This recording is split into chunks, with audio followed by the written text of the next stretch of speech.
The best day ever. Excited to see Trump back. And hopefully get a chance to see him participating in victory celebration. I'm thrilled to be back. We are going to make America great again.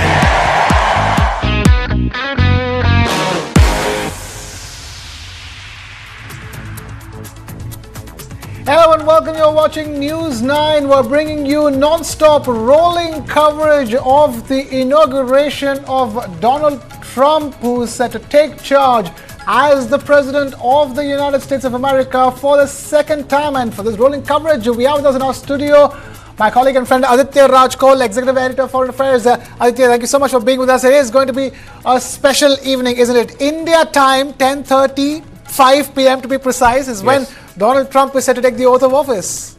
Well, what a historic moment, really. You know, there are live visuals now coming in from Washington, D.C. The viewers can actually witness the beginning of the ceremony at the St. John's Church, where the prayer ceremony is taking place. This is the beginning of the big day. The second swearing-in ceremony, the second Trump inauguration really taking place at the U.S. Capitol this time around in Washington, D.C. It's important to tell viewers that who other than, in fact, Dr. S. Jaishankar, the External Affairs Minister of India, is representing India at the ceremony. Of course, apart from that, there would be a galaxy of leaders across the globe. We'll also have, Mukesh Ambani there in Washington, D.C. We also had a Trump reception where both Mukesh Ambani and the Ambani family was there, in fact. And apart from that, there are different ceremonies that will be taking place through the day today, beginning with the prayer service, and thereafter J.D. Vance, the Vice President, will be taking oath. There will be other ceremonies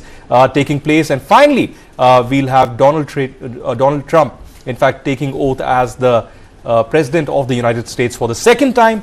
And then, Krishna, we'll have the big speech that will be taking place there, because the key policy decisions, the first 100 days, in fact the first 100 hours, would be significant, with Elon Musk and Vivek Ramaswamy drafting the policy, in fact almost penning down the names of the people that need to be fired immediately and those who need to be recruited. So we'll have eventful next few days. 100 executive orders, from what we understand. That's what is being reported. That's what Trump will be issuing the moment he takes charge. That's what is expected. Aditya Rajkol there joining us in, and he will be with us for this very special coverage we're bringing to you with the live and latest visuals coming to you straight. And we have a couple of very special guests joining us. We have Irina Zuckerman, a geopolitical analyst, and the President, Scarab Rising Inc., joining us live from New York. Irina, thank you so much for taking time out to be with us. So we also have Julia Melnikova, Program Manager, Russian International Affairs Council, joining us live from Moscow. Julia, thank you so much for taking time out to be with us. I'm going to begin with Irina Zuckerman. Irina, history is being created as we speak. So many, historical points. For once, since Ronald Reagan, for the first time, the inauguration ceremony is going to be held indoors this time around in the U.S. Yes, indeed. It's extremely cold. There's a cold front moving into Washington and the eastern coast, but there are also talks that it is a security measure due to the massive protests outdoors, and the fact that Donald Trump survived 2 assassination attempts within his campaign period last year, which makes the Secret Service wary and leads to extra precautions. The expected number of spectators outdoors was supposed to be around 250,000, whereas the rotunda where the ceremony will take place only fits around 700 people, which will be mostly members of Congress. Irina Zuckerman there joining us live from New York. She'll be with us for this live special coverage we're bringing to you here on News. And on your screens are visuals of the National Hall, where the inauguration ceremony is taking place in Washington, D.C. 600 attendees, Aditya, if I'm not mistaken. That's all that will be allowed, although many hundreds have queued up outside. Yes, absolutely. In fact, there would be hundreds and thousands of people there. You are actually witnessing the visuals that are coming in from Washington, D.C. And apart from that, a lot of Trump supporters have been rallying around. There was a victory rally that was held yesterday, Krishna, where At the same venue. At the same venue with thousands and thousands of people. It's all in Indian language. You know, we have a Kumbh Mela that's happening in Prayagraj. But there's a political Kumbh Mela of sorts that's happening in Washington, D.C. right now. And what better than the second time swearing in of Donald Trump taking place today? You know, all eyes are now at the US Capitol, where Donald Trump will be delivering immediately after taking oath this speech. You know, what would be in that speech? You know, America first is one thing that will be all around it. But what about the global, you know, complete, wars that are underway? How do you settle them?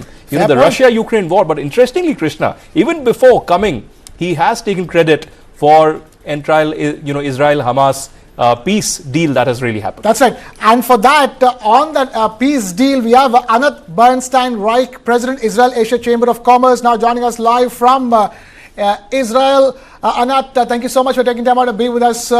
We also have Ambassador Meera Shankar, former Indian ambassador to the US, joining us live from New Delhi. Thank you, Ambassador Meera Shankar, for being with us on this very special broadcast. We were just talking about the Gaza peace deal. Let me take this quickly to Anat Bernstein-Reich.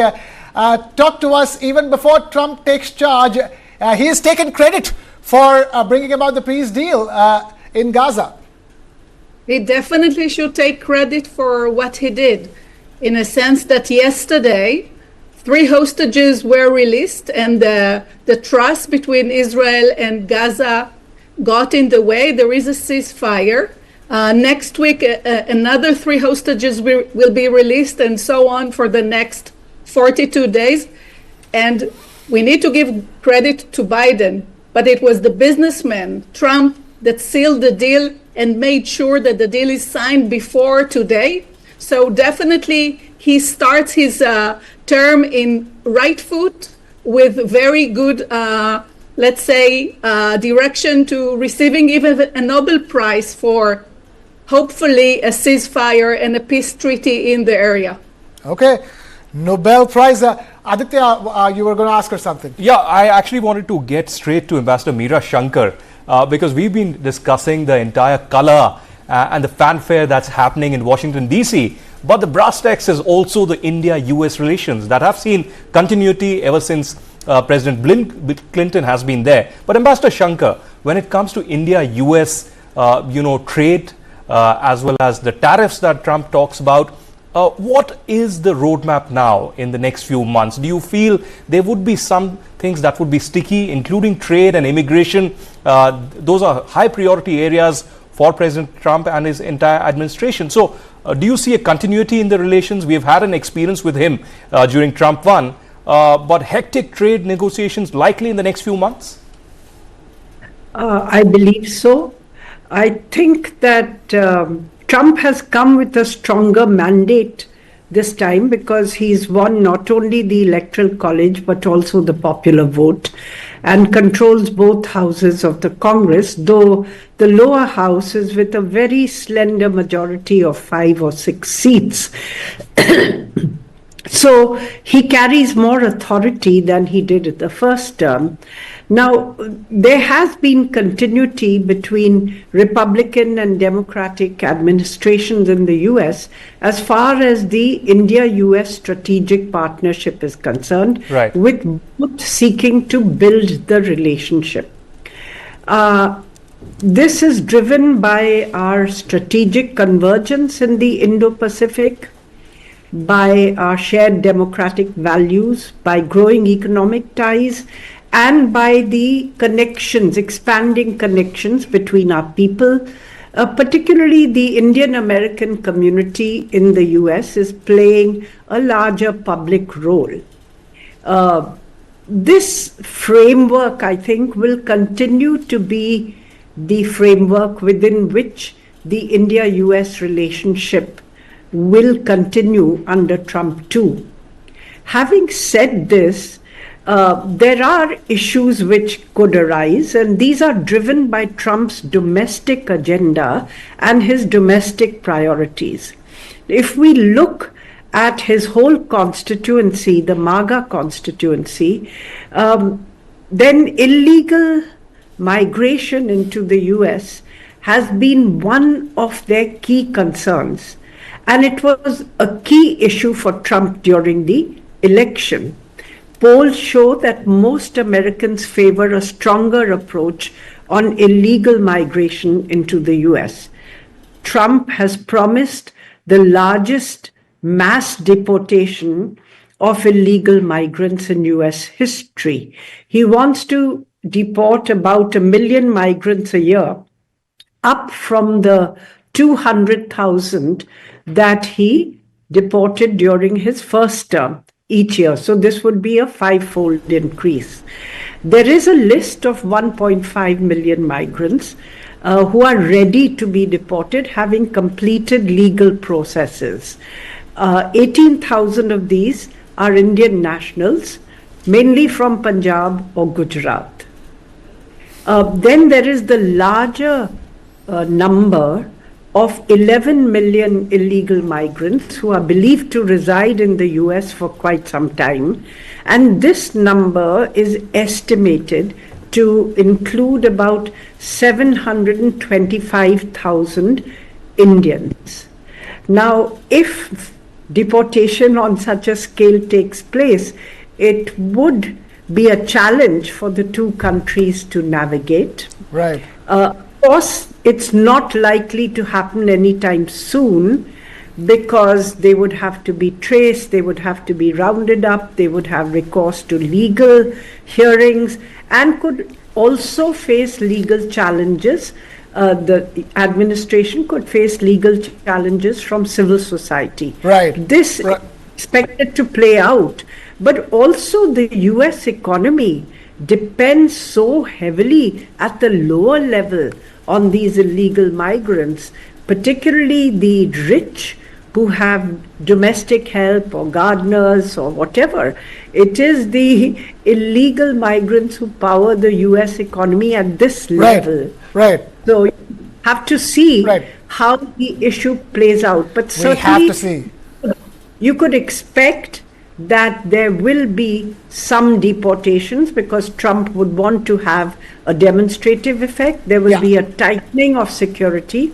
Right. And yes, tariffs will also be something which will come into play very soon because Trump sees tariffs as a means to level the playing field, which he believes has been loaded against the US by free riders. Right. He also believes that this will help him to negotiate, give him negotiating leverage with leverage. Partners.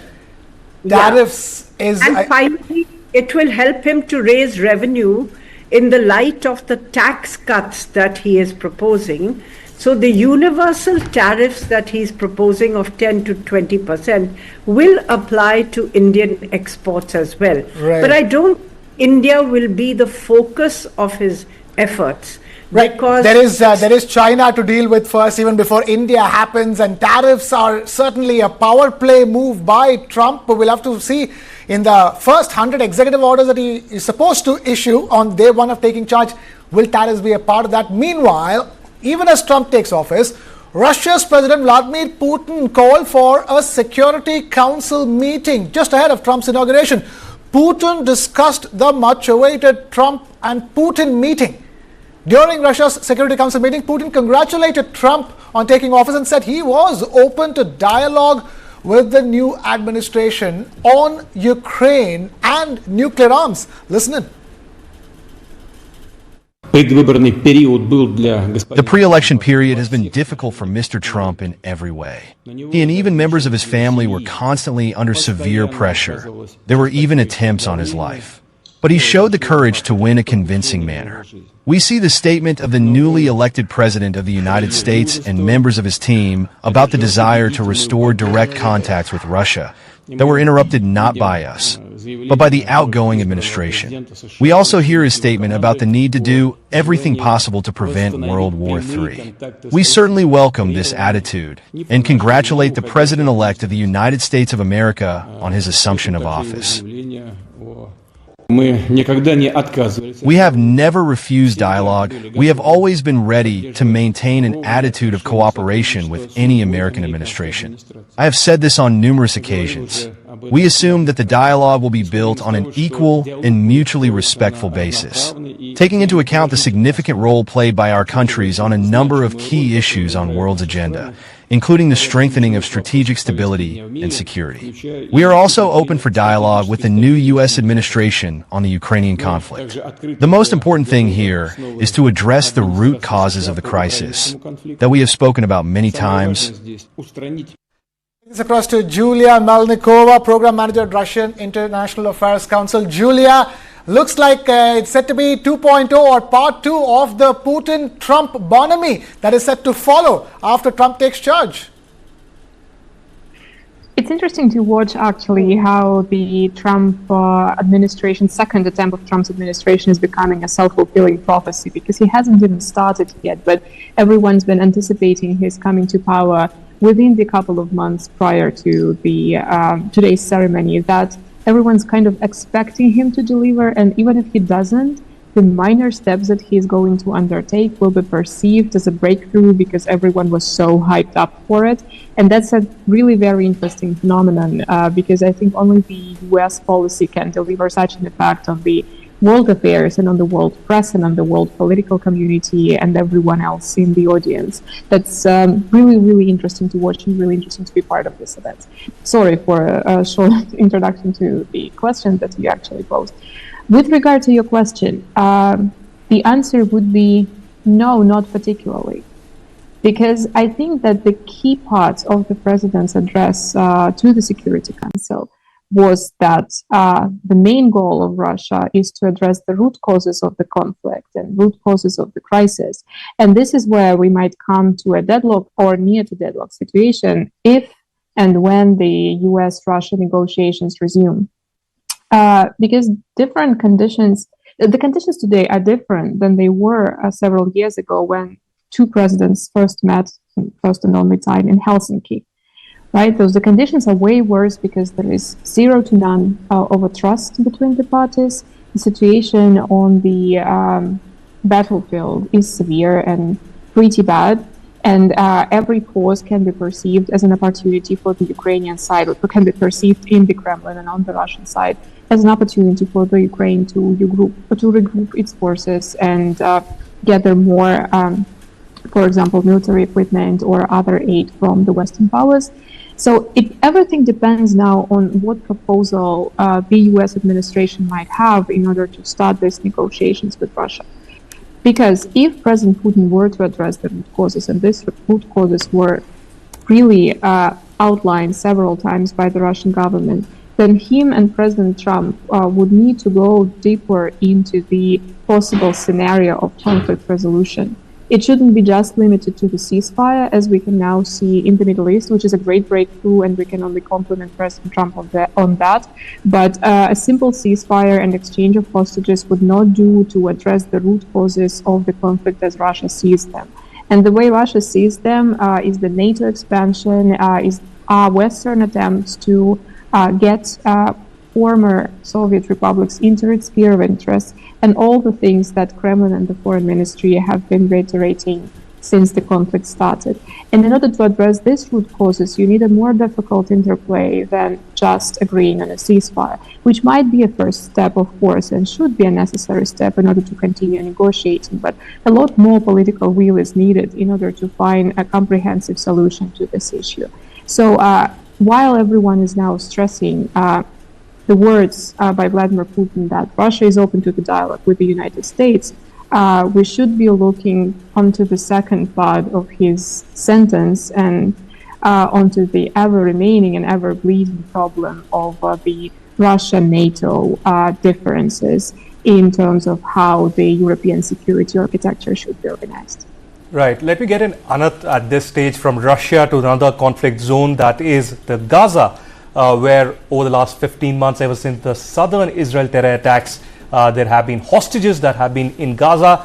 And just 24 hours ago, 3 of those hostages, as part of the new deal, were in fact released. There are quite a few others who would be released in due course as well. But Anat, tell me, what is really going to happen in the next few weeks? There's been a paradigm shift really when United States is really concerned. The warnings that were supposed to come towards Hamas were in fact directed from Biden towards Prime Minister Benjamin Netanyahu not to go further inside Gaza, not to continue this long war. But now President Trump, in fact, came out with a strong warning to Hamas that before the inauguration day, you better release the hostages or you will in fact see the worst coming in the next few days. So do you think that, as of now, there has been a ceasefire and a hostage deal, but perhaps in the next few weeks, there will be a new reality that Benjamin Netanyahu, speaks about often, the new reality in Gaza?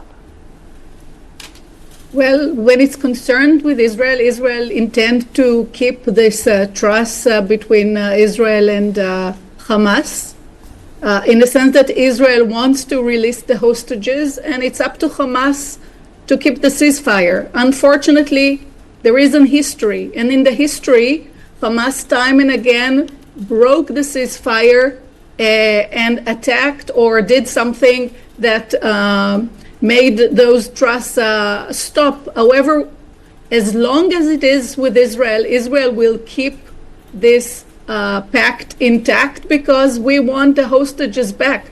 Now, keep in mind that there are 24 hostages held now in Gaza. The current trust is only about 33 hostages that will be released in the next 42 days, which means that the ceasefires will have to continue at least until all hostages are back, whether they are alive or dead. But this is going to be few months. It's not just those 42 days that the current agreement is about.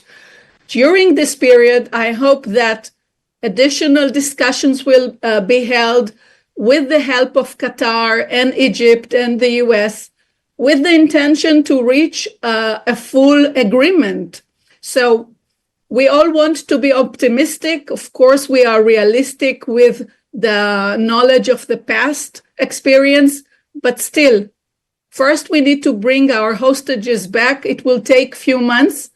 During this time, I hope that Mr. Trump will get into his Oval Office, as we say, and he wants to go back and revive the Abraham Accord that he started in his previous term. Israel got into peace talks with UAE, with Bahrain, with Morocco during his period. Now they're talking about peace discussion or diplomatic relations with Saudi. So there is a lot in stake here. Also, Iran in the background, the Houthis in Yemen.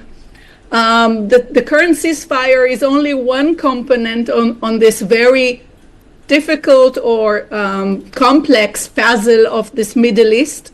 Trump is very committed to make things right here and get the headache from the Middle East and focus on his making America great again. And for that, he needs some peace in our area. So he intends to do it. And even before coming to office, he made the first step. So, I mean, let's see, but we need to cross our fingers for this initial phase to succeed. Right, and now on your screens, on your visuals are of India's External Affairs Minister S. Jaishankar at the inauguration for President-elect Donald Trump, meeting with everybody from Vivek Ramaswamy to other big attendees over there. On your screens are visuals of Mr. Jaishankar in conversation with Vivek Ramaswamy. Interesting, isn't it? I mean, I would have loved to be a fly on the wall to hear that conversation between Vivek Ramaswamy and Mr. Jaishankar. As far as diplomacy with the US is concerned, he is the one who is representing India at the inauguration of Trump. Well, he's part of the Quad foreign ministers who have been invited to the inauguration. Australia, Japan, India, and the US. And this is a signal of Trump's desire for continuity with the Quad agenda, because let's remember it was he who revived the Quad and had the first foreign ministers meeting after a gap when, Quad had virtually kind of faded. And it was Biden who then took it up to the summit level and gave it more substance. So it's good that this signals that on the Quad, there is likely to be continuity in policy.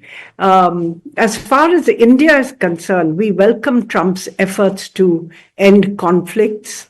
The Gaza peace deal, which was, I think, a bipartisan effort because Biden had been working at it for long and the contours had virtually been agreed to, and then there would be something which would slip and the deal would no longer go ahead. But there was also a representative of Trump on the team that Biden took when this deal was being finalized. So it's a bipartisan effort, and I think some praise should go to both sides. Praise should go to both sides. Ambassador Meera Shankar, stay with us. We are taking a very short breather here at this stage, but live rolling coverage of all the latest of Donald Trump's inauguration in Washington, D.C. will continue on the other side. Keep watching News 9.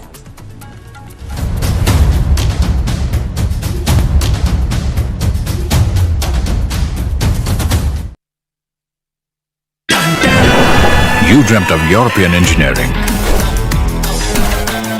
of modern design, of craft that's comfortable.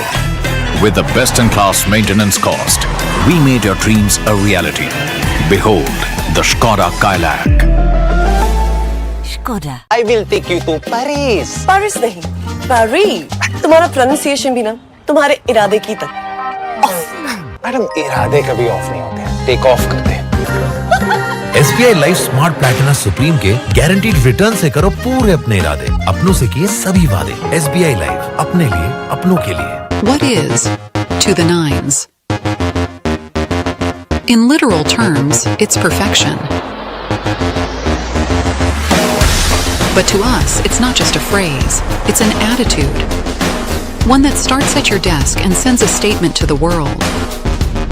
To the nines is about taking charge. It's a way of life where every seam, every fold, is crafted with excellence. It's timeless elegance and uncompromising quality made for the corner office. It's the ideas that inspire redefining order and elevating the tabletop. To the nines, for the leaders of today and the visionaries of tomorrow.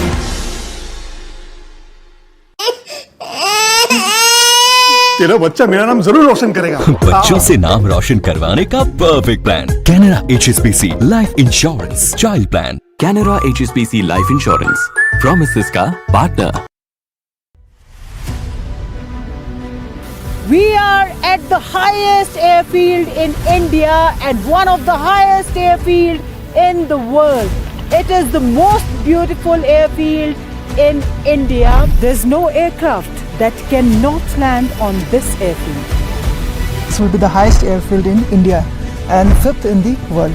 This particular runway will cater for most of the military aircraft, fighters and transport landing. A strategic edge to the forces, deterrent for our neighboring countries. Jai Hind. Yes, 100% completion. TV9 News and your News9 Plus is the first team here. This and more. Streaming on News9 Plus. Subscribe and get free vouchers.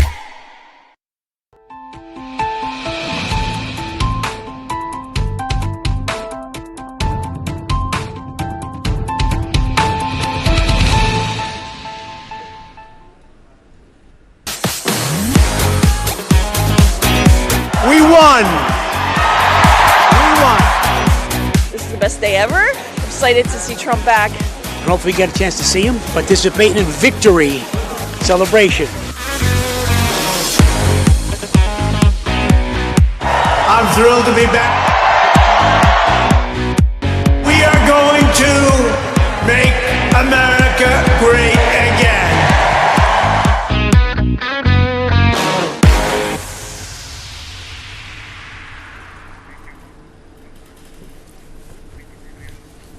Hello and welcome back to this special broadcast where we are tracking President Donald Trump as he takes over as the 47th President of the United States. Donald Trump is going to be sworn in a few moments from now, and like everything Donald Trump, is going to leave extreme impact on India and the world.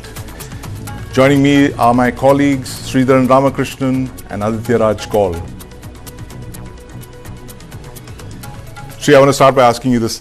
News reports suggest that Donald Trump plans to sign 200 executive orders. I was just looking at the numbers. That's more executive orders that were signed by his 3 predecessors in 3 years, in their first years in office. Is he setting a new standard for governance in the United States? Well, this is Trump, and Sandeep, as we know, with him, everything has to be bigger, better, and bolder. So this is a number which I'm sure he's checked. What is the maximum number of executive orders signed by any president on day one, and he wants to better that number, and it's going to happen at around 12 soon after his swearing in, after the former president has left. He's going to go into the Oval Office, the signature room, yes, and then sign all these executive orders along with that. So, Sandeep, I think it's fair to say there's a lot of shivering going on in the US right now, not just because of the Arctic wind that's like blowing across, but because of what President Trump may do, within the next 100 days. Right. Here, you have to see these numbers, Sri. I mean, it's amazing. George W. Bush in his first year had 54 executive orders. Barack Obama had just 40 executive orders in his first year. Joe Biden, 77 executive orders in his first year. These are entire one year. It's 171. And Donald Trump, as you correctly pointed out, Sri, is possibly calculated all of this. I'm going to do more executive orders my first day than all these 3 put together. But, Aditya, this executive order thing is very interesting, that literally his entire agenda is being spelled out in those executive orders. Whatever we're getting right now, it's drip irrigation for now. It's going to be a gush in a few hours from now when he actually sits down in the Oval Office and starts putting pen to paper and signing out all of those executive orders. But give us a sense of the big issues that Trump has, which he wants to get away with on this first day in office. Firstly, America First is something that is all over his policy. In fact, for the last 1 month, ever since the results really came in, Sandeep, we have come to know several statements from Elon Musk to Vivek Ramaswamy to others, including Kash Patel, who will be the next director of the FBI. So, concerning the national security, concerning foreign policy and domestic policy, Trump has been very clear. And we have, in fact, got the experience of this in the first time Trump was president. And in fact, this time around, we have several important executive orders that he would be coming up with. One, of course, is quite hilarious, that Biden on the last day gives complete immunity and a reprieve to Anthony Fauci and several others, General Miller as well. Yes. But the first thing that Trump is going to do is give a pardon to the rioters of the same venue where the swearing-in ceremony will be taking 6th place. of Jan. Just imagine. Yeah. So that's one of the issues. Secondly, we are also looking at an emergency being declared at the US-Mexico border. Yes. Apart from that, we will also perhaps see an end to the birthright US citizenship, and there will be some clauses that will be brought in. Right. Sri Rupa Mitra now joins us. Welcome to News9. Sri Rupa, there's talk of India's being in the gun sights of Donald Trump when it comes to tariffs. He's called us tariff king in the past. What will the pressure be on India for us to, for instance, lower agricultural tariffs? Because that's an absolute no-no when it comes to the government of India. You think that Trump is really going to double down on getting us to lower our tariffs and allow more US agricultural commodities to come into the United States? Look, it's really wait and watch. We don't know what's going to happen really. It's across the board tariffs, 60% tariffs on all imports from China, 20% from the rest of the world. We don't know. That's going to be a lot of inflation. Whether he's really going to implement that. It's really too early to say. But what I'm really worried about also is the Section 232 that he had unleashed last time on India, which was 25% import on steel and 10% on aluminium, and all of that is it's all been being explored. So we don't know, Sandeep, at the moment. Agriculture will definitely be something that is going to be discussed, very much so. And Absolutely. last time we got to the WTO. This time WTO is dysfunctional. The appellate body is not. It's dysfunctional. Last 6 years, 8 years. There's no so we do that option is not available to us. So yeah. Right. We also have live from Washington, D.C., Mukesh Aghi, the President and CEO of the US-India Strategic Partnerships Forum. Mr. Aghi, thank you very much for joining us live here just ahead of the Trump inauguration for the second time, happening this time in the US Capitol. So the first very obvious question to you is on the India-US relations. I read you wrote about the two hiccups that could be roadblocks in the next few months. One is, of course, the trade negotiations taking place, and secondly, immigration. What are your thoughts? How do we get rid of these roadblocks? You have to understand what did Trump promise to his vote bank. He focused on stopping illegal immigration. He focused on bringing manufacturing back to the US. He focused on making America great again. That means people who are deprived of economic growth story, they have an opportunity to leverage that as he brings those changes. Now, the culprit is more of international communities, especially China, and up to a certain extent, countries which have trade surplus with India, with US. And India is the 10th largest country with a trade surplus of around $45 billion, and also the third largest supplier of illegal immigrants to the US. So keeping that in mind, I think it's important to understand the immediate focus today, as soon as he becomes the president next hour, there will be executive orders focus on closing the border on the south, focus on rounding up illegal immigrants, and basically put them in encampment, find a way to get them out of the country. But I think the key thing is going to be how do you bring manufacturing back? It took 40 years for manufacturing to move out of the US, and it is not going to come back in the next 1 year or 10 years. The process will take much, much longer. That means you need partners who can basically help you bring high-end manufacturing back, at the same time de-risk your supply chain from China, where the stress factor is going to go up, and that's where India becomes critical. So to answer your question, I think it's important that India work proactively, and as I understand they are, focus on managing the illegal Indians in the US, and at the same time bringing the trade surplus down much, much lower, and looking at how do you increase the trade between the two countries. So I believe that both government of India and the incoming Trump administration already have started a dialogue to manage some of these challenges and opportunities. Well, I'm going to interrupt you, Mukesh Aghi. Just visuals coming in from Washington, D.C. right now. That's the beast. That's the presidential Cadillac carrying President-designate Donald Trump into the Capitol Hill. And there's a lot of talk around the kind of super high security that Donald Trump is being given the past threats on his life. But you see that cavalcade there, you see the rock star kind of reception, you can hear the crowds there. It's a bitterly freezing winter morning there in DC, but that doesn't seem to have dimmed the enthusiasm of the crowds. You can see the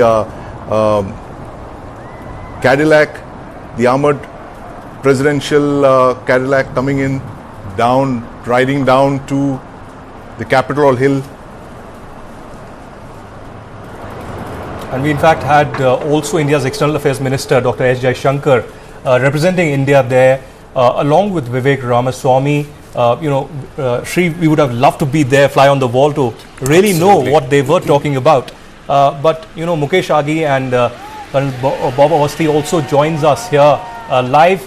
Mukesh, if I can come back to you to understand, particularly on H-1B visas and the, skilled workforce that goes on from India to the US, a great number of students also going every possible year. There have been hiccups in the visa regime also between India and the United States. What kind of immediate implications would you see? Of course, you mentioned the executive order and the immediate priority for Donald Trump, the executive orders that will come in. And of course, he has set up a department headed by Vivek Ramaswamy and Elon Musk. But when it comes to India, on immigration, on the potential workforce, what kind of implications could be there?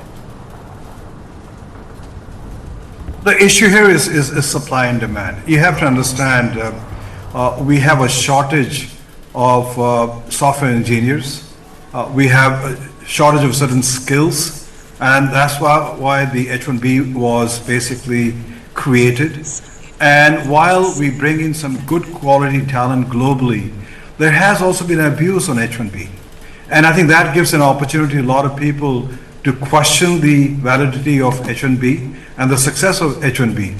Overall, H-1B has been very, very positive for the US companies. It creates jobs in a sense that is able to make US companies much more efficient, effective, and competitive on a global basis. But more importantly, you have to understand, for every 10 H-1B visas which are rejected, 9 of those jobs leave US and go abroad. For every 10% H-1B visas are rejected, it has an impact of $85 billion on the GDP itself. So I think it's important that it is a win-win value proposition. It will get corrected as we move forward. But more important is, I think there's a focus more on looking at the graduate students, the PhD in STEM, the masters in STEM, and leverage them into the local economy itself. So just to add to what Mukesh is saying, absolutely no doubt that H-1B has played an important role in bolstering the tech economy of the US, no doubt about it. But it's also a fact that H-1B visas have been misused. There are issues with H-1B visas, the lottery system in particular. I think it's a terrible way to identify the best possible workers to come and work in tech companies. Right. But to Mukesh's point, the dilemma for the US is this: if they were to cut back on H-1B visas, the jobs will eventually end up getting offshored. There's enough research which shows a direct correlation between a restrictive H-1B visa system and jobs getting offshored. I think there's enough data and evidence, which is there. So, Mukesh, how exactly do you think the Trump administration, the Trump 2.0 is going to deal with this issue? Because don't forget that even he's got advisors like Elon Musk who are in favor of continuation of H-1B, and they want the best and the brightest talent. In fact, Donald Trump himself has said that he'd rather have these bright immigrants come and start up in US rather than back in their own countries. Right, absolutely. And Sri, I can't take my eyes off that armored car that the president's traveling in, President-designate and, of course, former President Joe Biden. They're both traveling together, it seems, in the Beast. The Beast is, of course, the nickname for the presidential limousine. It's an armored Cadillac. It's a one of a kind in the world. It weighs 9 tons. It's almost as heavy as a light armored vehicle. It's almost impregnable. It can take direct hits from rocket-propelled grenades. It's built to withstand heavy machine gun rounds. It can even withstand gas attacks. It's heavily armored. It's one of a kind. There's a fleet of them. And this is the presidential limousine called the Beast. But I'll come back to that. We have Colonel Anurag Avasthi now with us. Colonel Avasthi, we're looking at some of the best of American technology on display there, the Beast. What's Trump's stance going to be on technology for India? We have an ISET with the United States on sharing strategic technology. And of course, the Biden administration greenlit Mark II of the nuclear deal. What's your prediction on what technology is going to be like under Donald Trump? The next 4 years of ISET under Donald Trump. What does it mean for India? Thank you, Sandeep. Let me first tell you that, the Trump 2.0 is going to be pretty good insofar as the Indian tech story is concerned. This is my personal view. and you have to go back and look at who's coming in the administration, as the the grapevine suggests, like Marco Rubio and Mike Waltz and everybody. So they have initially worked with India. So there's nothing new from 2017 to 20. Donald Trump has been the president, and same is the case been with the art hierarchy insofar as the India story is concerned.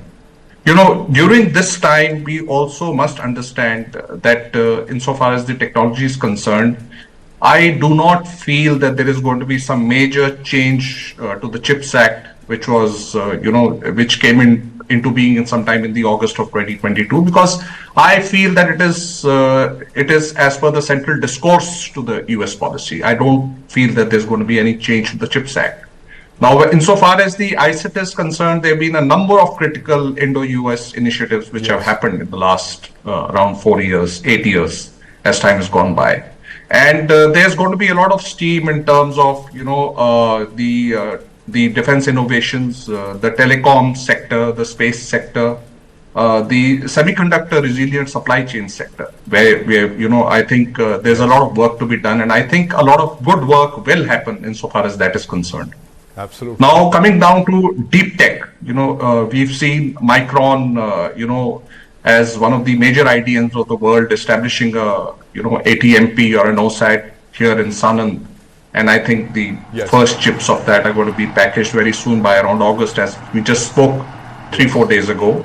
So I think there are going to be more American companies which are likely to benefit out of the enabling, policies of the government of India. Absolutely, more American companies. Mukesh Aghi would be delighted to hear that, Colonel Avasthi. But Anand, I want to come back to you. The fact that Donald Trump played a part in ensuring the ceasefire with Hamas in Gaza. How critical do you believe the ceasefire is for the Abraham Accords, which he steered as president? Do you see a prospect of the Abraham Accords coming back to life under President Donald Trump, and the fact that the Saudis could finally shake hands with Israel, as is being promised in the past? So yes, I'm optimistic that the Abraham Accord, we have now Trump 2.0, and we'll have Abraham Accord 2.0. We were close to signing a treaty with Saudi before October 7th, 2023, when the war broke in Gaza. Saudi, I think that post this war, wants to see some progress in two-state solution, or some road towards this solution. So I think that Saudi will put some terms into reaching a diplomatic relations with Israel. Okay. But I believe that Mr. Trump, or President Trump as we should call him today, will put a lot of pressure for Saudi and Israel to sit to the table and reach an agreement. It's important to mention that during the attack from Iran that we had twice in the past few months, Saudi in the background gave support, and so did Jordan and other countries in the area. So there is already relations with Saudi. Yes, and I'm sorry, Anand, I'm going to have to interrupt you. There's the president is entering the capital, and he's heading towards the rotunda. There we see President Donald Trump. Is it too early to call him president? President-designate Donald Trump with former President Joe Biden. They're walking together. There was going to be some speculation on whether Joe Biden would actually come for this, given the fact that how Trump stayed away from Joe Biden's inaugural for 5 years back, and it's clearly he seems to have let bygones be bygones, and there he enters. He has no choice this time. Yes. Perhaps their last walk together. Elon Musk, man of the moment. With Sundar Pichai. Yeah. And Sundar Pichai.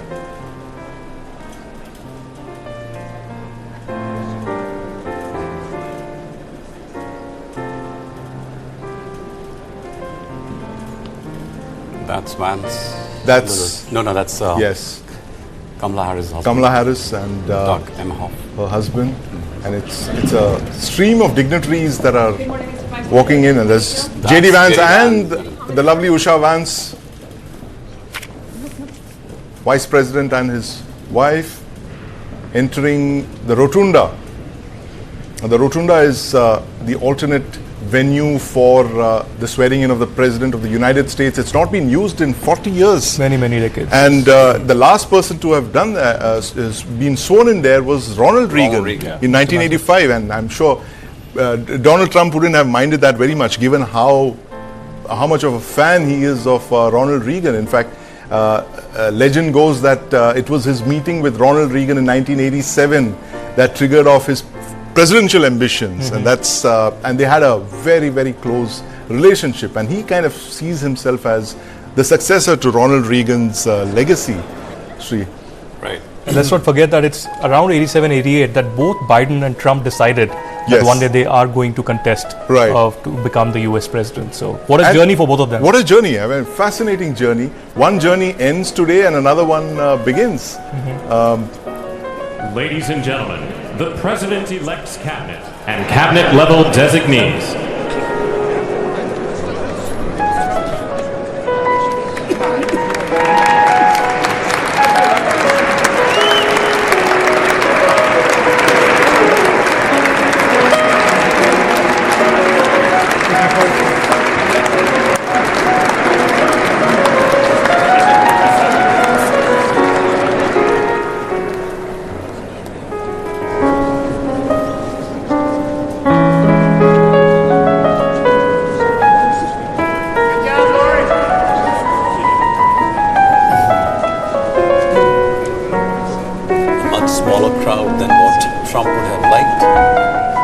Trump is a master of spectacle, Sri, and he wouldn't be satisfied with anything less than a 500,000 crowd there. And I'm sure they planned for that. And it's unfortunate that the weather turned out the way it did.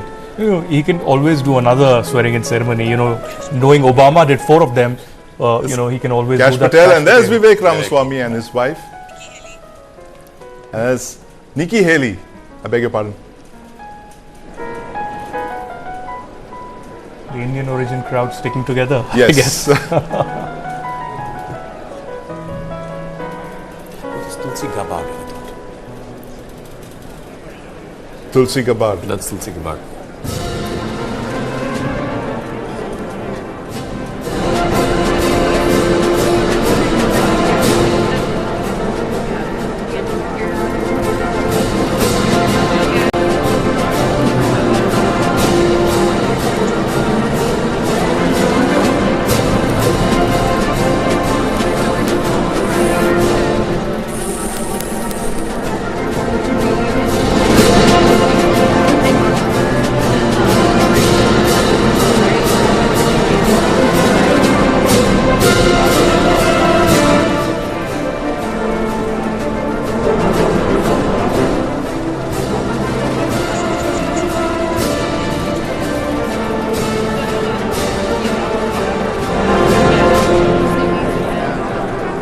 Reminds me of an Indian function, Sri Aditya, this thing. The crowds, I mean, this is clearly not planned for. It's like a, Is it like a typical last-minute party. Typical Indian marriage ceremony? Yes, the it's guests exactly waiting like for the main yes, bride and groom exactly to like arrive. that. And for those of you watching from India, this is a bit like the central hall of the Rashtrapati Bhavan. The rotunda is a bit like the Rashtrapati Bhavan, and that, of course, Prime Minister Modi has had his swearing-ins in the front courtyard of the Rashtrapati Bhavan, and there's always a backup plan in case the weather plays truant.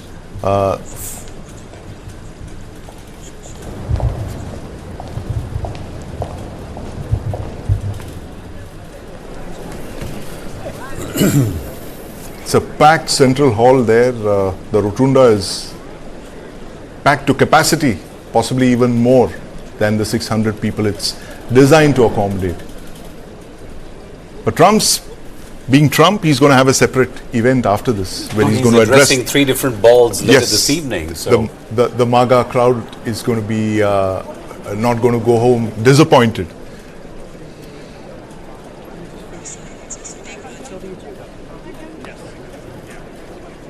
Rajan, welcome to News9. We're talking about the number of tech titans that we're looking at on screen there. Is there a message for us what to expect in the next 4 years of the Trump presidency? the rise of the tech titans, and as outgoing President Joe Biden said, the techno-industrial complex that seems to be all the rage in the United States right now. No, absolutely. I think this is going to be a very exciting time for India and US on that particular one front, because you see, Trump standing alongside, of course, Elon Musk, who has disrupted the world like no other individual has done. But in addition, all the Indian Americans who have contributed significantly to this entire revolution that we have seen. It's never happened in the history of mankind. So many trillion-dollar market cap companies with so much Indian sweat and blood, and of course Indian leadership as well. So I think India's time for being able to unlock this along with the US at the world stage is probably the most exciting part to me, particularly of this Trump 2.0 regime. Also the fact that China stands a little different and separate from what India and US can do. So I think there is a big opportunity here for the two countries to really define this space as we move forward. So yeah, very exciting. Exciting times indeed, Rajan Navani. And there you see the tech titans. There's Jeff Bezos of Amazon, there's Sundar Pichai, and there's the man of the moment, Elon Musk. And there's Mark Zuckerberg as well. And is that Hillary Clinton there? Don't think so. Is it her? Hard to tell. It's not very clear. Tech titans on display there. This is the moment. But Rajan, tell us this Elon Musk, most interesting new kid on the block, if you can call him that, the richest man in the world. He owns X, he owns SpaceX, Tesla, Starlink, and all of that. Is Musk going to make an arrival in India very soon? He threatened to come here last April, but then he took a diversion and he went elsewhere. You see a Elon Musk visit to India happening sometime in 2025? No, absolutely. And I think, the largest rising generation for all of what he is doing is India, right? And I think, the ability to collaborate with a country of this size, is unprecedented. So I don't think there is a choice. And what you rightly pointed out, right? You missed Neuralink, right? So if you see right from managing your mind to your mobility, to watching you from space, to hearing what you say, that's the power that one person has been able to create in the US. And I think the fact that each of these areas is so relevant, current for larger masses and populations, that it's a very natural fit with India. And I think, yes, what most people feel a make in India and a made in America are, conflicting. I think that makes for a brilliant partnership, right? Whether it's in the US or in India. And we particularly are seeing that in all of our technology businesses, which particularly move between the US and India.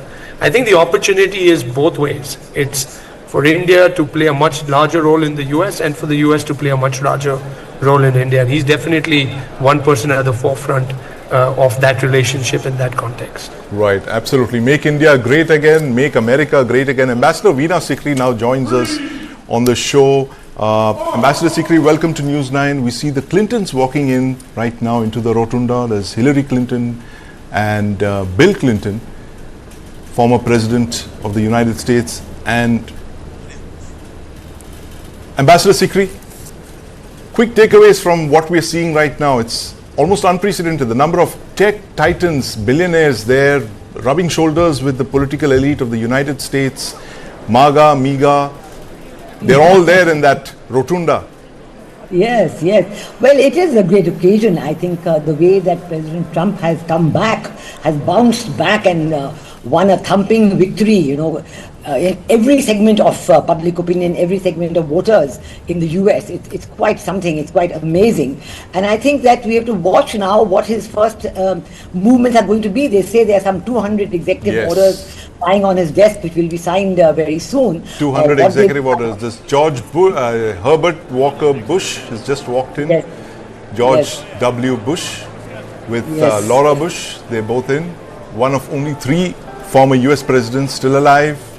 And that's his family. And there's Barack Obama. Alone again. All by himself. Yes. That's going to raise a lot of speculation there. I can see my social media handles come alive now. My social media feed is going to go crazy. Last time it was Michelle was on a vacation. Yes. So I don't What's know it this time? Aditya, why is Obama Committee co-chair. come stacked to the party? Yeah. Yes. She was on a vacation. Must be something political.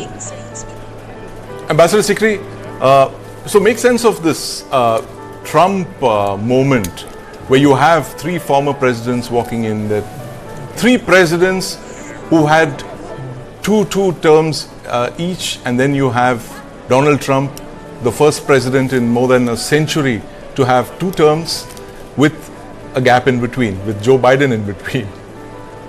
Yes, I think it really indicates how polarized opinion has become in the United States, and it's really been a terrible run-up in the campaign and in the election results, and even in the post-election results, I mean, even as of this morning, we have President Biden giving, pardons to people like Anthony Fauci and others, General Mark Milley, expecting that otherwise they would, be charged when President Trump comes to office, takes over office. It's a very, very polarized opinion there in the US.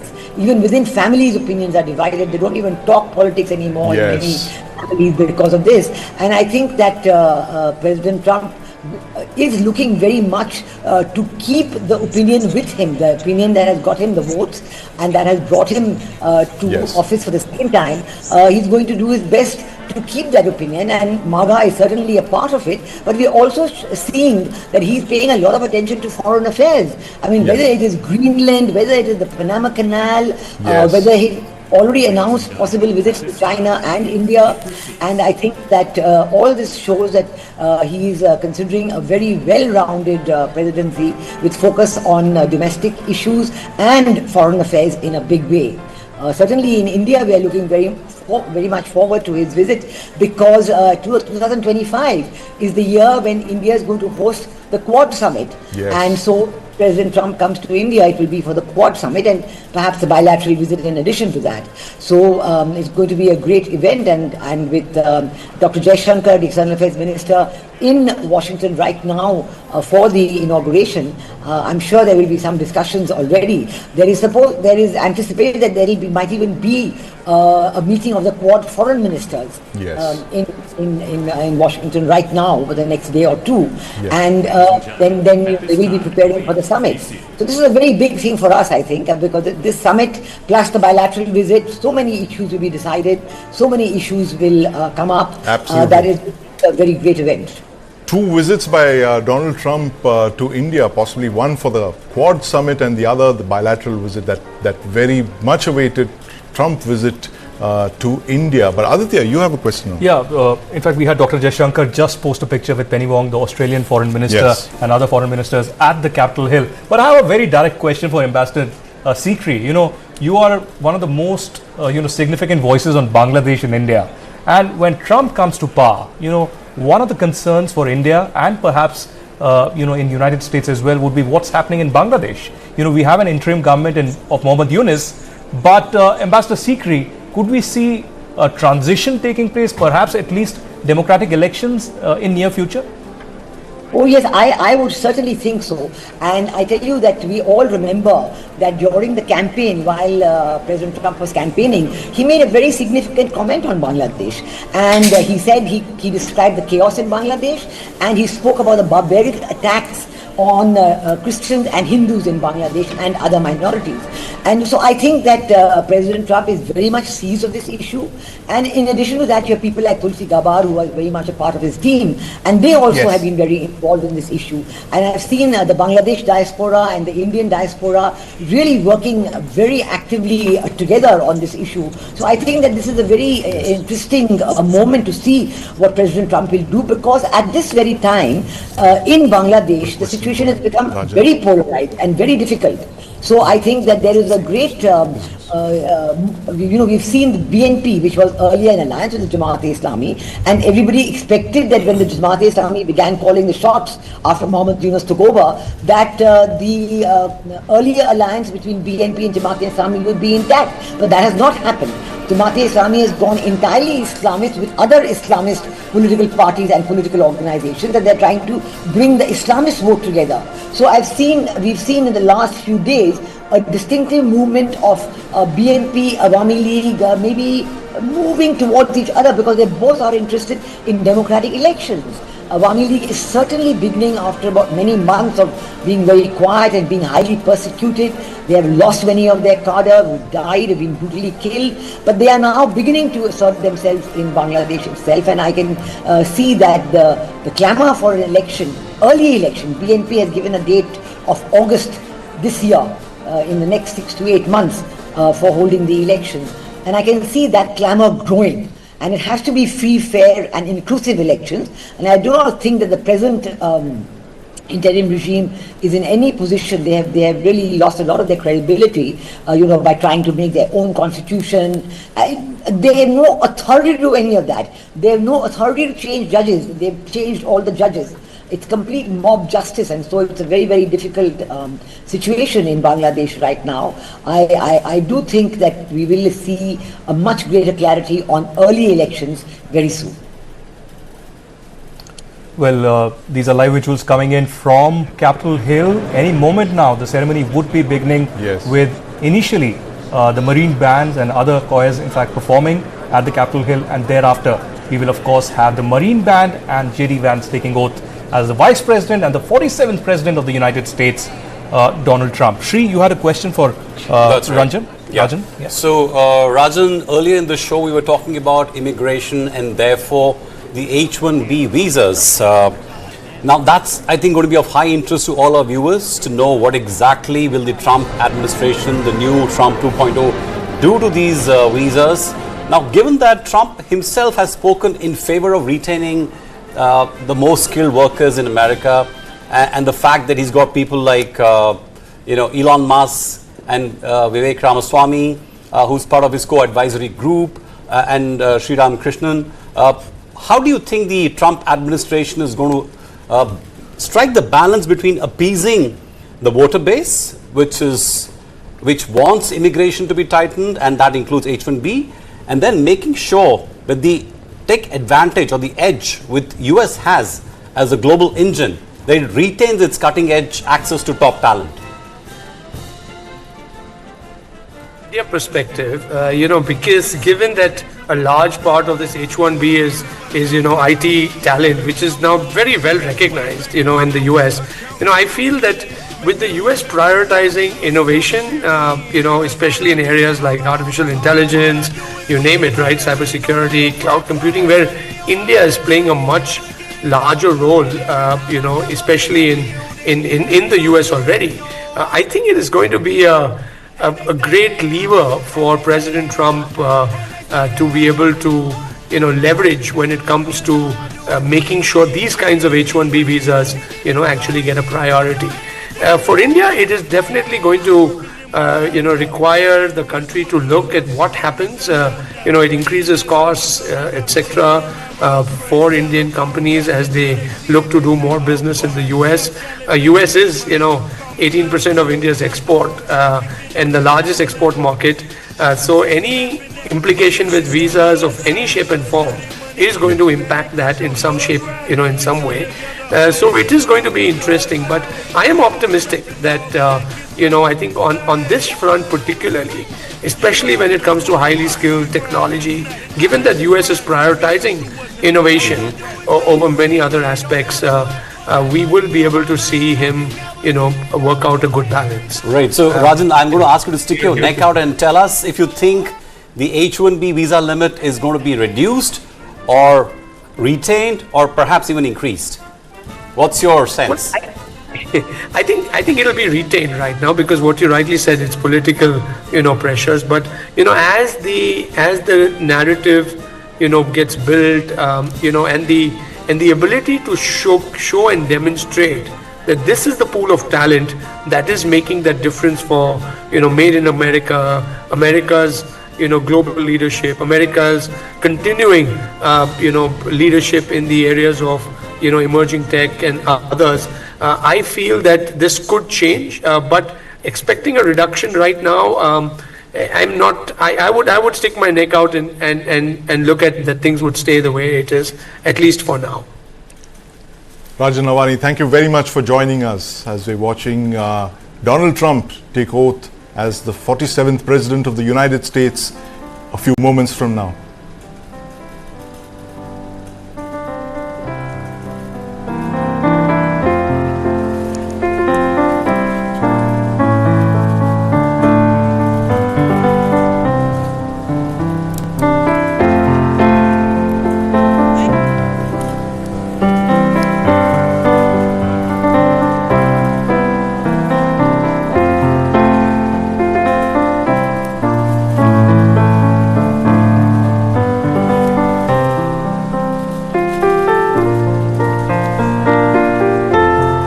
Yes, and that is the Trump family there.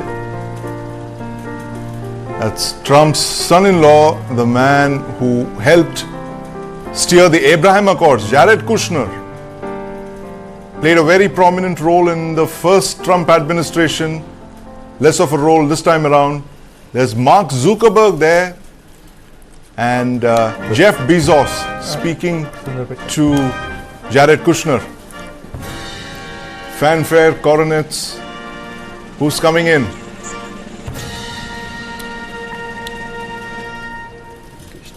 Ladies and gentlemen, former Vice Presidents, the Honorable Dan Quayle, accompanied by Mrs. Marilyn Quayle, and the Honorable Michael Pence.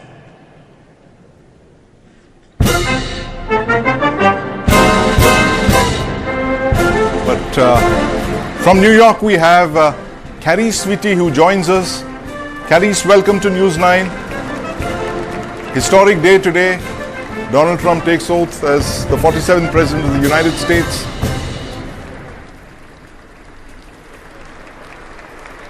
Carrie, tell us about the elephant in the room that no one's talking about, really. China and Xi Jinping. Donald Trump sent an invitation to Xi Jinping, which he politely declined. He's sending the Prime Minister to attend.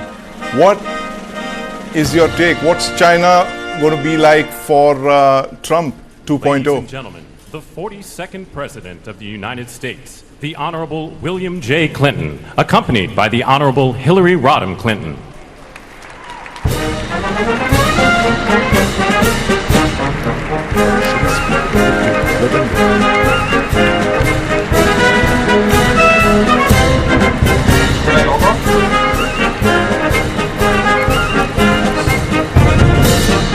Former President Bill Clinton and former First Lady Hillary Clinton.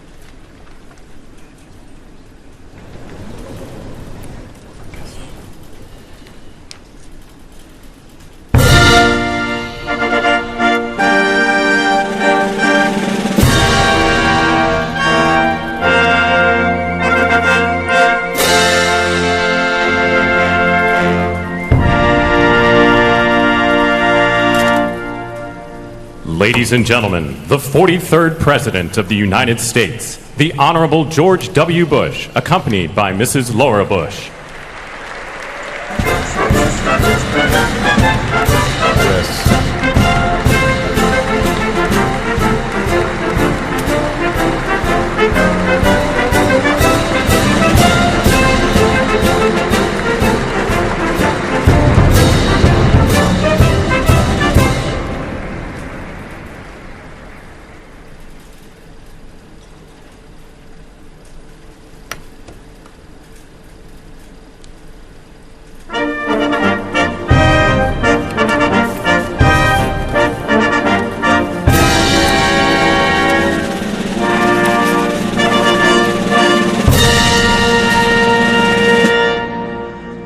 Ladies and gentlemen, the 44th President of the United States, the Honorable Barack H. Obama.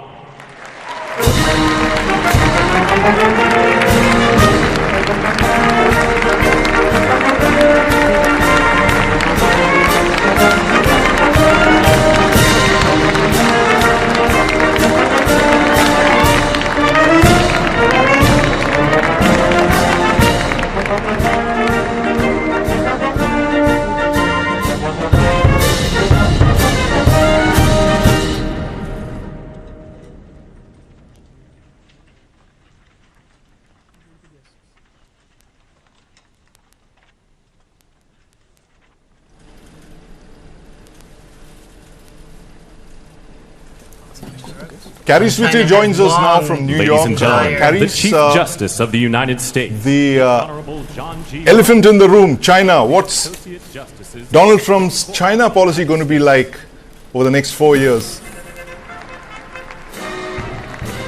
See much more control in the fourth industrial revolution technologies, much more cooperation, I believe, with the key countries that have those technologies, including Israel. We will see the Europeans working both to strengthen their relationship with the U.S. administration, but at the same time keeping the option open for working more intensively on an economic level with China. Technology competition that's underway with China. Carrie Sweetie, thank you very much. Anika Sharma now joins us from New York.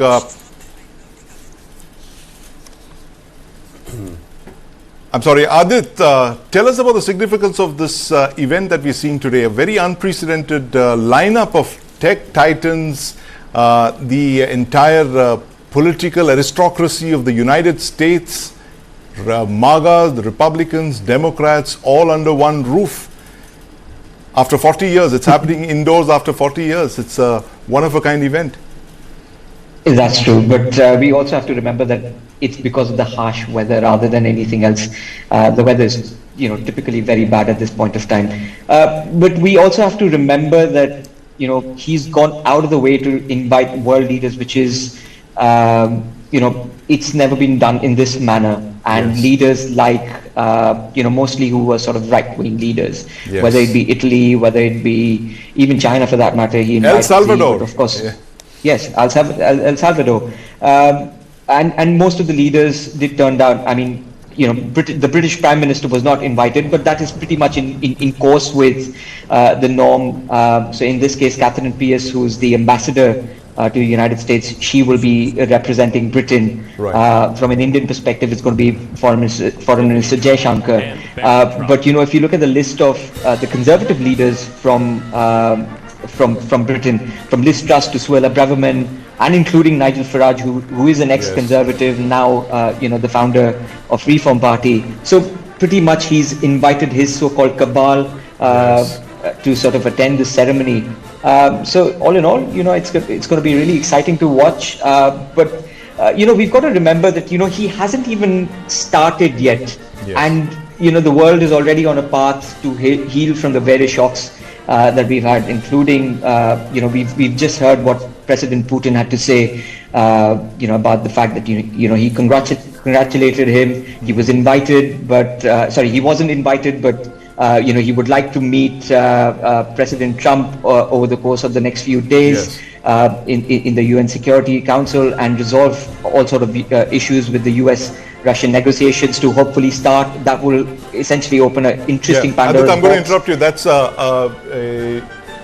Baron Trump, the first child, if you can call him that, standing head and shoulders above the crowd there because he's, believe it or not, 6 feet 7 inches tall.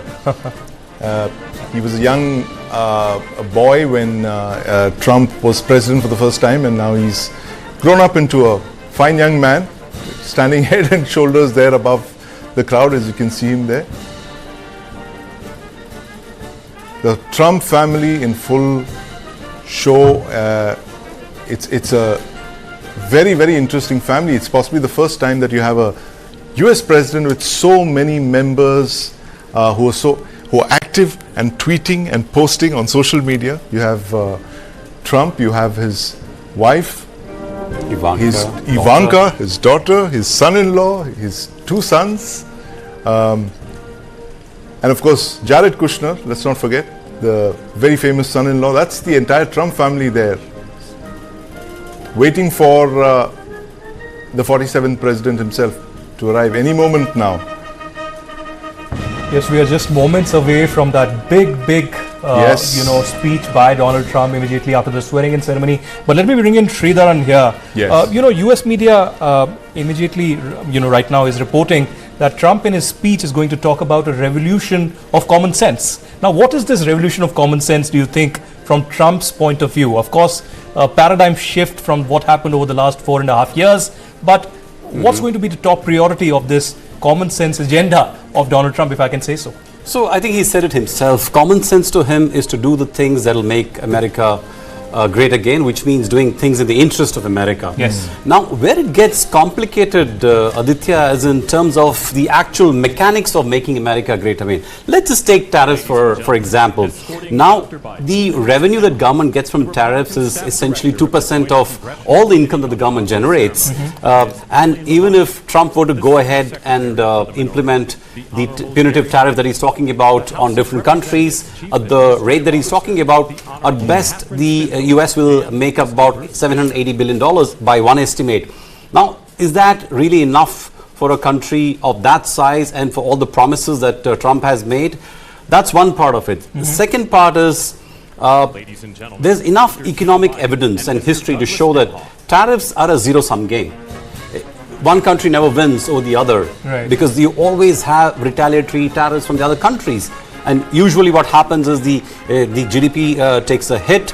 Not only does the inflation go up for the consumer, but there is a general decline in the overall economy. So this is where I think things get a lot complicated, and we'll have to see how does President Trump in his new avatar implement all these policies which he thinks will help make America great again, because it's not a simple question of slapping higher rates on imports, because ultimately it's the consumers in the US who are going to pay the higher rates. So that's a very big question, a challenge. And Mr. Trump also has a record of actually talking about tariffs and not actually going ahead and implementing them on other countries, the exporting countries. To my mind, to Mr. Trump, tariffs are essentially a bargaining chip. It's a lever he's going to pull with different countries to get what he wants, which he thinks in the interest of US. For example, in the case of Canada and Mexico, it's not even about any trade imbalance.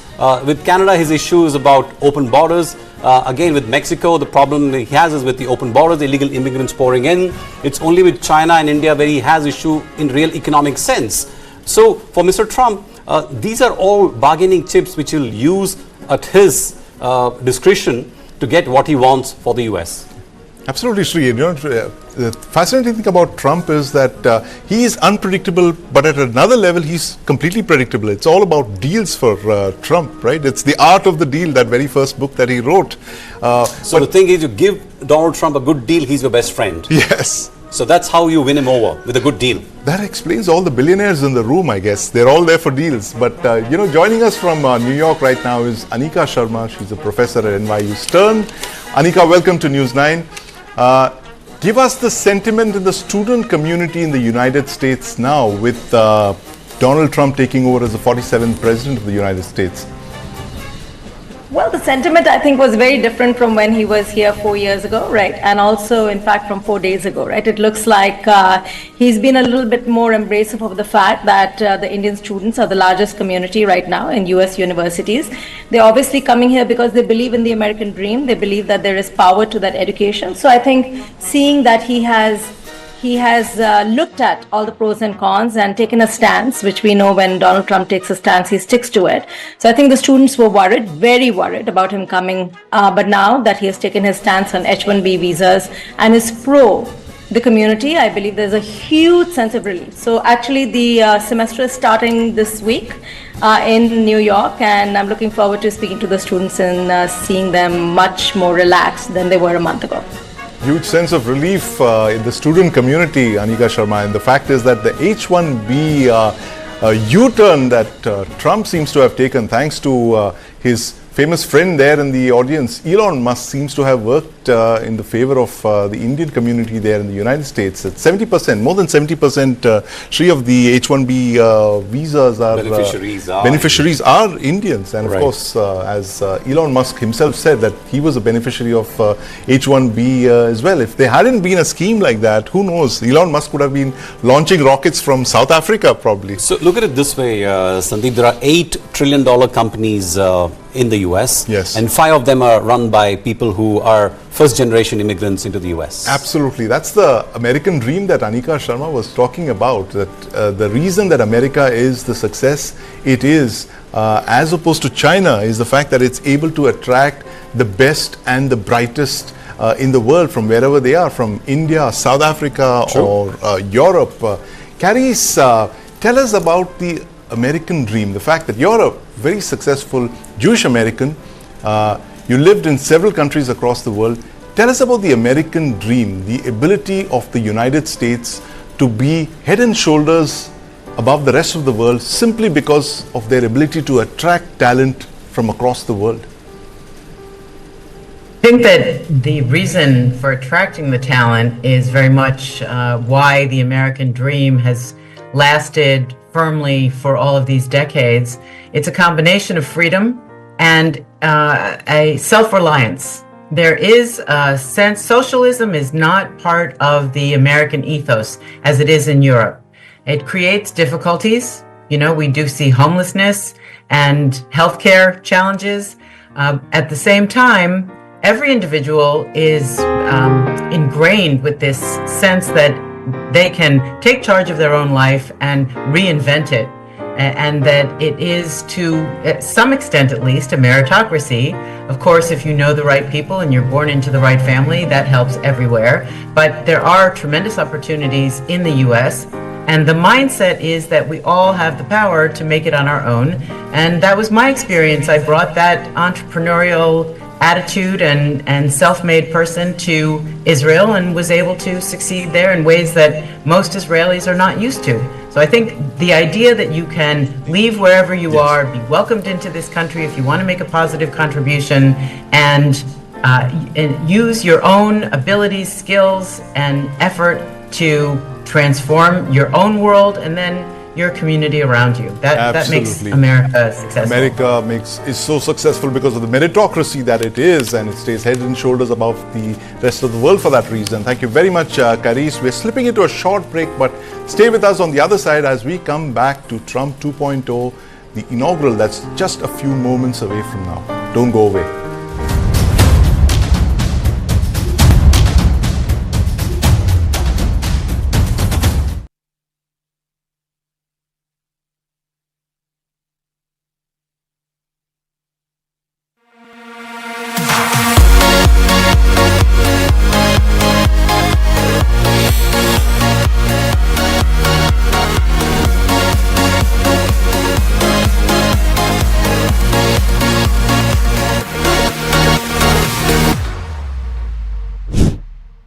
Bonjour, madam. आज बड़े friends बन रहे हो? हाँ? याद है 10 साल पहले मैंने कहा था I will take you to Paris. Paris नहीं, पेरिस। तुम्हारा प्रोनाउंसिएशन भी ना तुम्हारे इरादे की तरह। मैडम, इरादे कभी ऑफ नहीं होते हैं, टेक ऑफ करते हैं।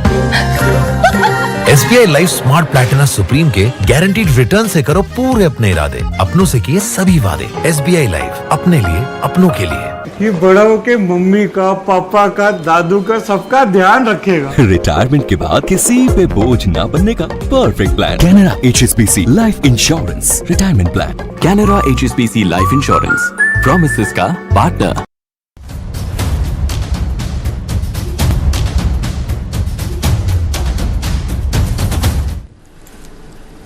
Continuing our coverage of President Donald Trump's inauguration here at the Capitol Hill inside the Rotunda.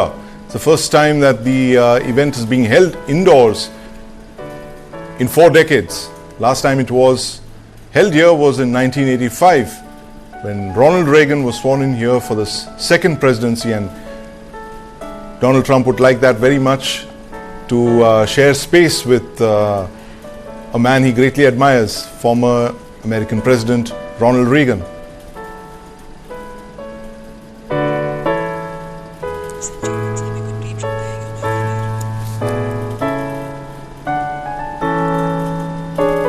Well, we're hearing that thousands of Trump supporters have gathered in DC, braving the freezing weather. It's prompted most of these events to be moved inside.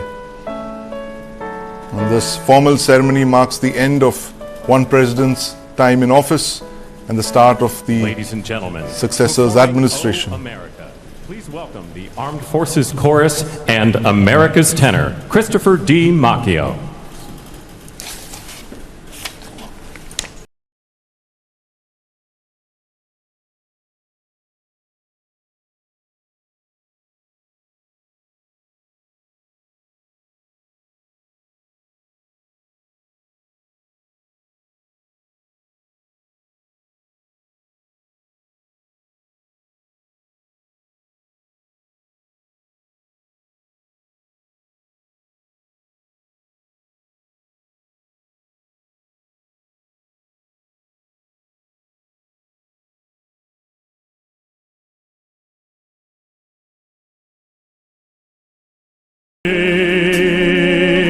I will be.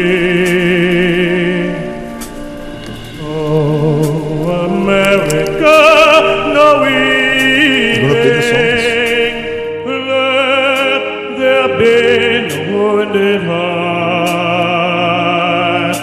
I will keep you in my keeping till there'll be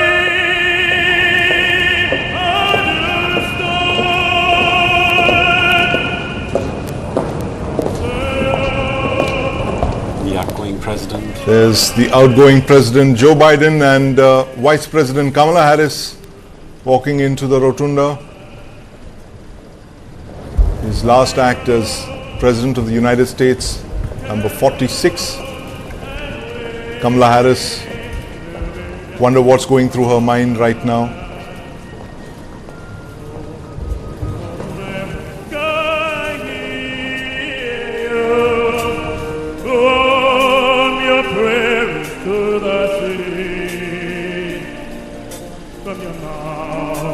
Grand and over this land, you're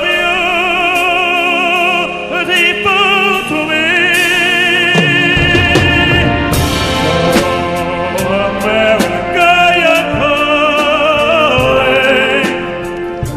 Vice President J.D. Vance walking in now. The third youngest Vice President in the history of the United States. The first millennial to rise to this office.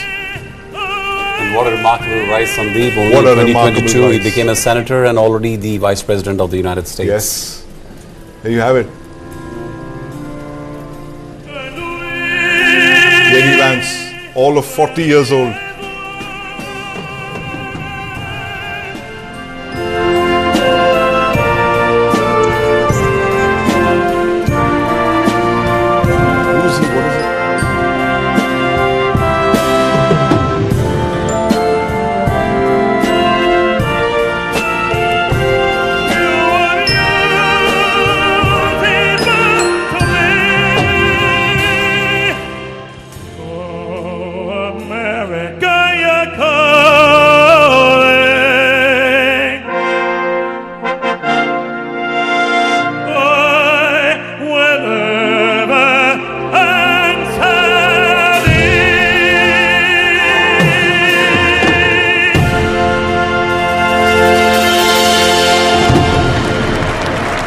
Christopher Macchio there setting the stage for Trump's inaugural. A few moments away from now, we're almost there. Countdown's begun. The last of the guests are walking in. Donald Trump could be making his entry anytime now.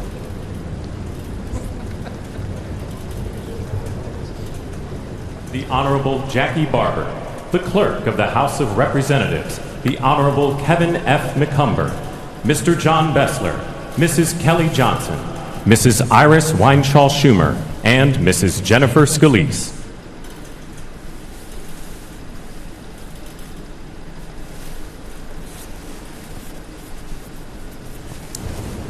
And there he is, 47th President of the United States, Donald Trump, walking in that calm swagger of his. The MAGA walk, Sri. Absolutely. But this time he's on familiar territory, Sandeep, don't forget. This is a more confident Trump, a man who's come back with a bigger mandate, a stronger backing from the people of America.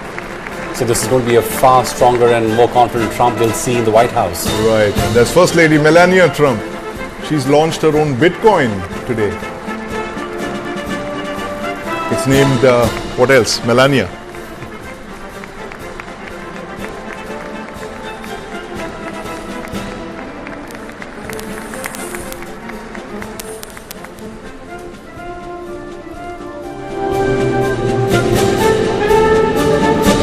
First family there, Melania Trump, Barron Trump and Elon Musk.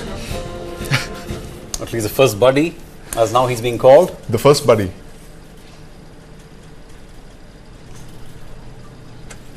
A man who has received generous compliments from the new President of the United States, as someone who's been singularly responsible for his victory, an impossible sort of a victory, which very few really anticipated. Yes. Ladies and gentlemen, escorting the President of the United States and the Vice President of the United States, ranking member of the Joint Congressional Committee on Inaugural Ceremonies, the Honorable Deb Fischer, House Democratic Leader, the Honorable Hakeem Jeffries, and Senate Majority Secretary, the Honorable Robert Duncan.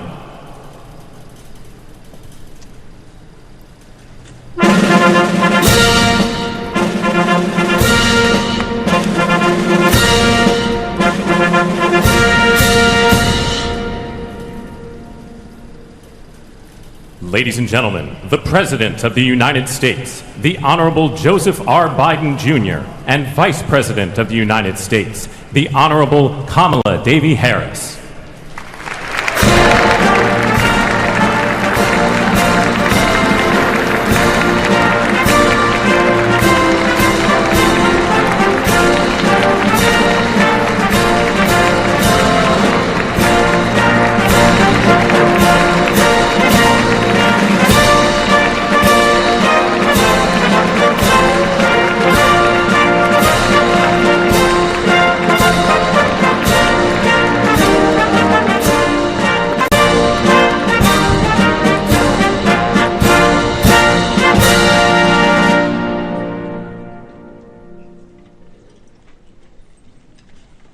Ladies and gentlemen, escorting the Vice President-elect, the Executive Director for the Joint Congressional Committee on Inaugural Ceremonies, Mr. Michael Wagner, Senate Deputy Sergeant-at-Arms and Doorkeeper, Jason Bell, and House Deputy Sergeant-at-Arms, Mr. Sean Keating.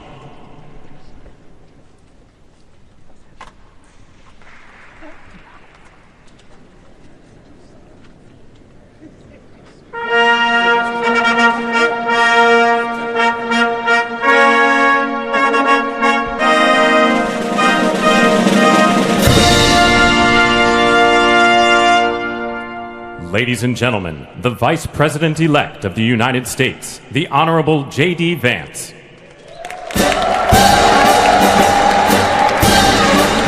We are minutes away from the big swearing-in ceremony of Donald Trump, and joining us live from Washington, D.C.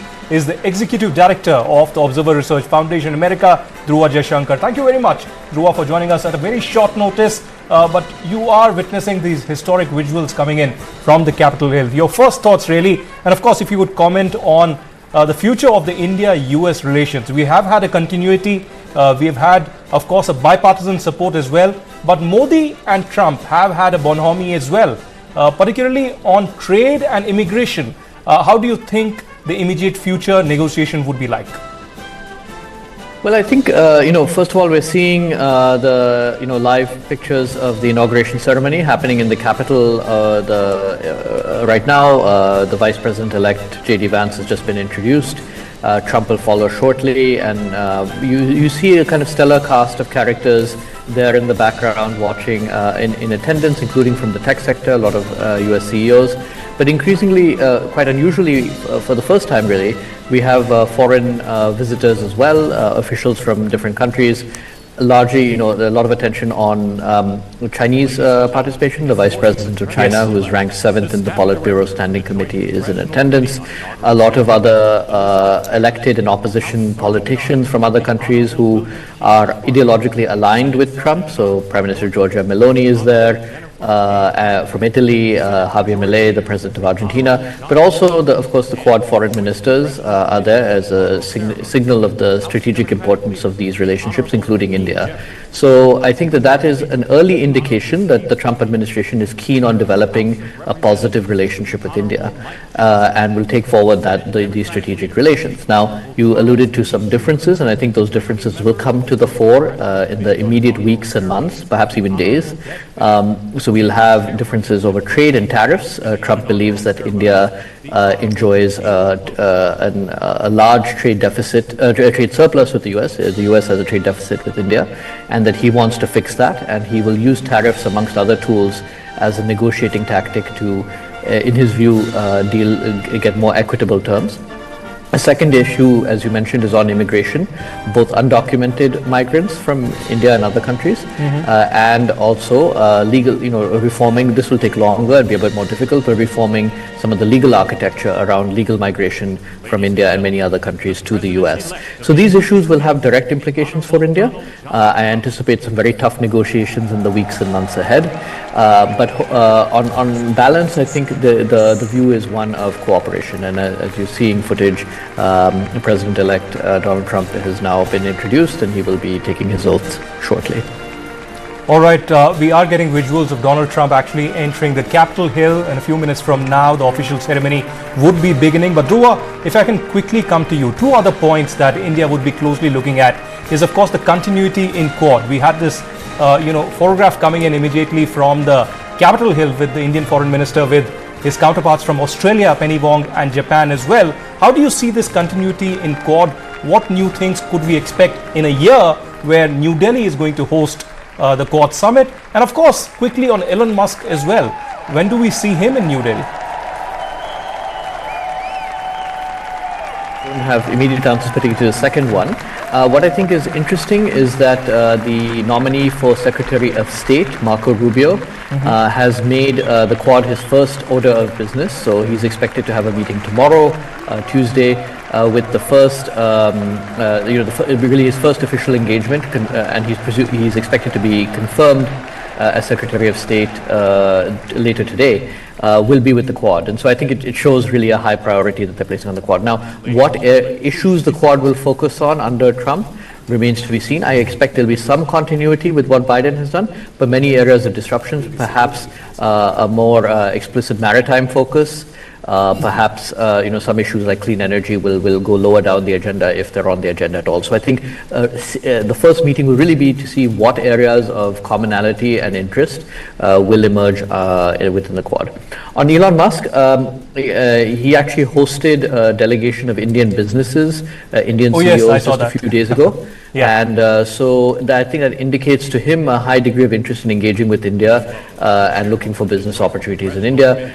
So I expect he'll come, but he has such diversified business interests, whether it's Tesla, SpaceX, X, Twitter.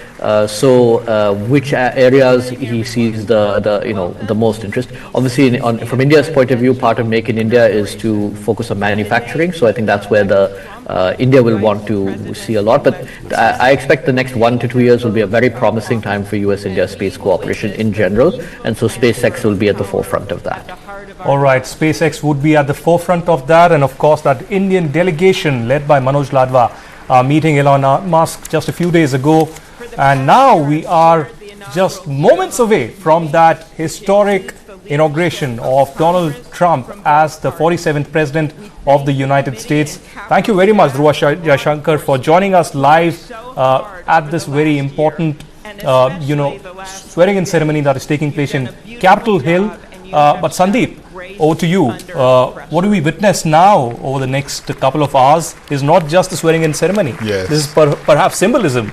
All we are waiting for are the executive orders in a couple of hours from now. 200 of them from what we hear, Aditya. It's almost unprecedented. 200 executive orders, and for those joining us from India, an executive order in the United States is like the ordinances of the government of India, which the government of India issues in moderation. But Trump, of course, is not about moderation. It's all about carpet bombing, it looks like, in 200 executive orders across the board, from immigration. Yes. Scott Lucas now joins us from Ireland. Scott, welcome to News9. Make sense of this, what we're just seeing right now, this stellar cast of characters, as Dhruv Jaishankar just mentioned. Well, there's such a juxtaposition today, because what we're seeing is how the American system is supposed to operate with the peaceful transfer of power, one of the cornerstones of this country after 250 years. So you will see in the next few minutes, after Senator Klobuchar, who's opening the ceremony, welcomes everyone, that J.D. Vance will take the oath of office as the American Vice President, and then Donald John Trump will take office as the 47th U.S. President. But remember this juxtaposition, that 4 years ago, the same man who is becoming president today tried to block this transfer of power. He tried for months to overturn the election, and it culminated just 2 weeks before this inaugural ceremony with an attack on the U.S. Capitol. Right. So the setting of that is very interesting, that the rotunda is where all of this took place 4 years back, and we are back again, and this very peaceful transition of power, this time around 2025. And would often walk through this very rotunda, once said, "In a democracy, every citizen, regardless of interest in politics, holds office. Every one of us is in a position of responsibility. With that responsibility of citizenship comes an obligation not to seek out malice, as President Lincoln once reminded us, but to view others with a generosity of spirit despite our differences. With that responsibility of leadership comes an obligation to stand our ground when we must and find common ground when we can. With everything swirling around us, the hot mess of division, it is on all of us, to quote an incredible songwriter who just happened to be born in my state, to ensure that our nation's democracy is our shelter from the storm. There's a reason this ceremony takes place at the Capitol. In other countries, it might be in a presidential palace or a gilded executive office building. Here it is traditionally held at the Capitol, the People's House. It is a fitting reminder of the system of checks and balances that is the very foundation of our government, 3 equal branches of government. That is how, for nearly 250 years, our great American experiment, grounded in the rule of law, has endured. So, as we inaugurate a new president and vice president, let us remember that the power of those in this room comes from the people.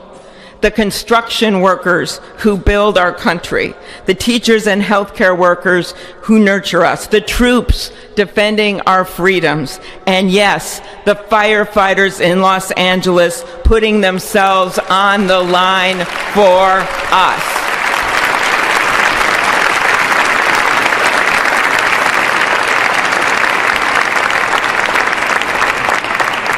Our democracy's strength and grit must match theirs. May God bless our nation. Thank you.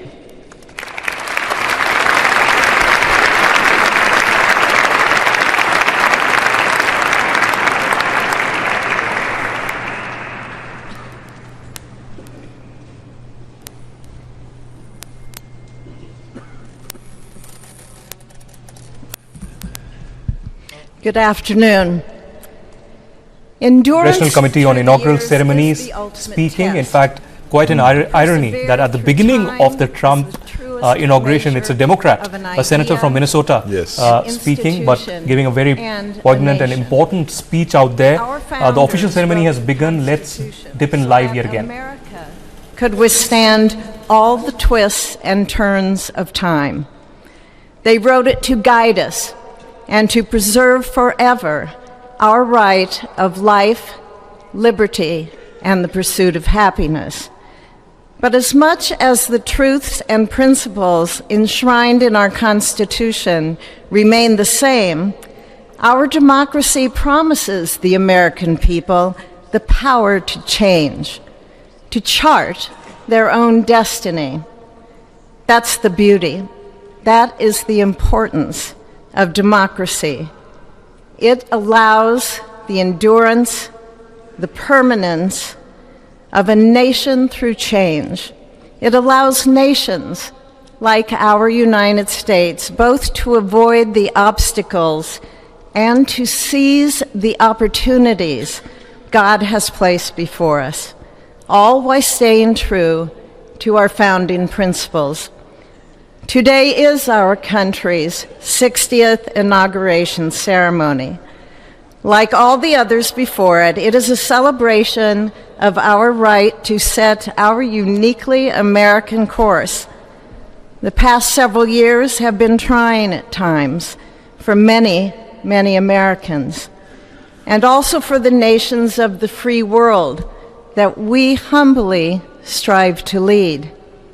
In November, Americans chose again to steer this nation towards greatness, the secure, safe, and prosperous future that our founders envisioned for all of us. And today, we celebrate not only their decision to do so, but also the simple right and wisdom of a free people to make their own choice so that their nation might endure. And now, allow me to welcome Archbishop Timothy Dolan and Reverend Franklin Graham, who will deliver our invocation. Please rise.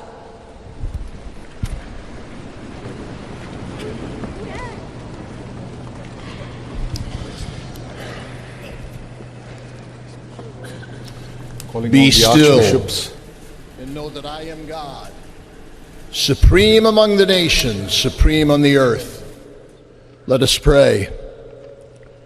Remembering General George Washington on his knees at Valley Forge, recalling Abraham Lincoln. Well, the official ceremony has begun, but there's a big breaking news now coming in, Sandeep, that President Biden, just minutes before the swearing-in ceremony, has pardoned his entire family. Now, that is the big breaking news coming in. We have the executive clemency that is out now, which says that James Biden, Sarah Biden, Valerie Biden Owens, John T. Owens, and Francis W. Biden are being pardoned. This says to all whom these presents shall come, be it known that this day, Joseph R. Biden, the President of the United States, to my power under Article 2, Section 2, Clause 1 of the Constitution, have granted unto clemency and a pardon to his family members. Now, this is certainly not going to look good for the Democrats and for the Biden administration. Unprecedented, the number of pardons that Joseph Biden has issued in his last few days in office, Aditya, is staggering. Not just that, Sandeep, I think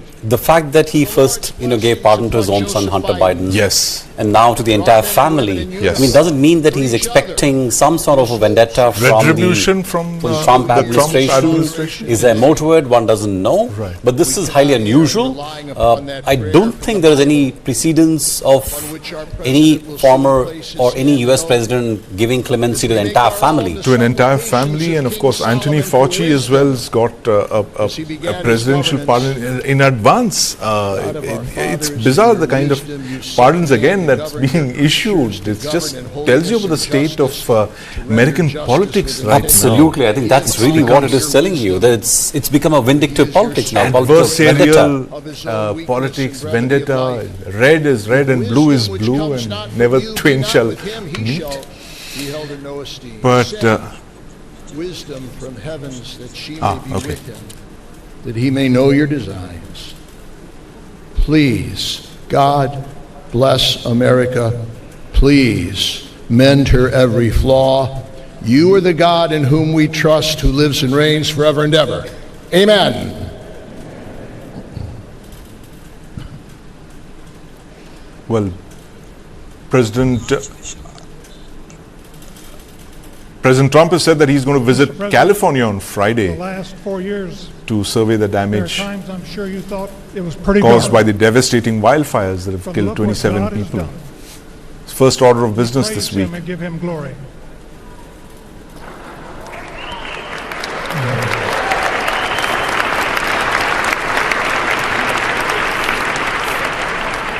Let us pray. Our Father and our God, thou hast said, blessed is the nation whose God is the Lord. As the prophet Daniel prayed, blessed be the name of God forever and ever. That's President For Joe wisdom Biden. and might are his. Interestingly, only the second Roman Catholic president in the United States, Sri, and the first Roman Catholic to become president of the United States was John F. Kennedy. That's right. And just today, President Donald J. Trump takes the oath of President office Trump once has again. invoked John F. Kennedy when he said he's going to declassify files relating to John F. Kennedy, his brother Robert Kennedy's, and Martin Luther King's assassinations. And this is going to be fodder for all the conspiracy theories theorists who've been alleging that there was much more than meets the eye to these three very sensational assassinations that literally changed the course of US history in the 1960s. And you have RFK, Robert F. Kennedy Jr., who is what we would call the health minister in the Trump administration. He would be delighted by this move. It possibly solves for him and his family, brings closure to those two sensational assassinations, first of his father and then of his uncle. Two sensational assassinations that altered the course of American history in the 1960s. To stand beside him, to hold And it's very interesting that you have a member of the Kennedy family, lifelong Democrats, who is today in a hardcore Republican government. That's RFK Jr. And this is possibly one of the deal sweeteners that Trump made for him to come over to his side. He's perhaps the best closer in the world.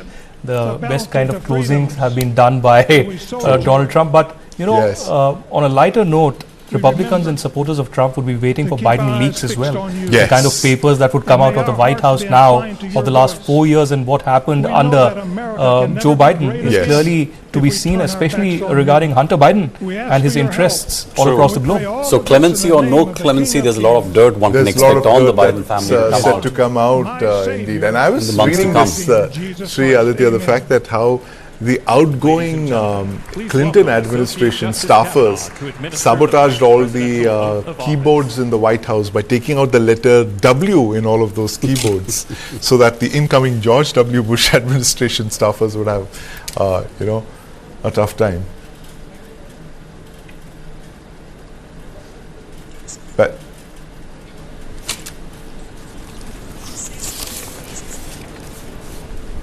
But you know, Sandeep, talking about Kennedy coming into the Republican fold also talks about, you know, the controversial legacy that Joe Biden leaves behind as a president, Democratic president. Yes. So I think he will have to take a lot of blame for. Please raise your right hand. Showing. Yes. And that's J.D. Vance. J.D. Vance, the first millennial vice president of the United States, all of 40 years old, and his that I will wife, support Usha Chilukuri Vance, Constitution of the United States. That I will support and defend being sworn in. of the United States. Against all enemies, foreign and domestic. Against all enemies, foreign and domestic. That I will bear true faith. That I will bear true faith. And allegiance to the same. And allegiance to the same. That I take this obligation freely. That I take this obligation freely. Without any mental reservation. Without any mental reservation. Or purpose of evasion. Or purpose of evasion. and that I will well and faithfully discharge and that I will well and faithfully discharge the duties of the office on which I am about to enter. So help me God. So help me God. Congratulations, Mr. Vice President.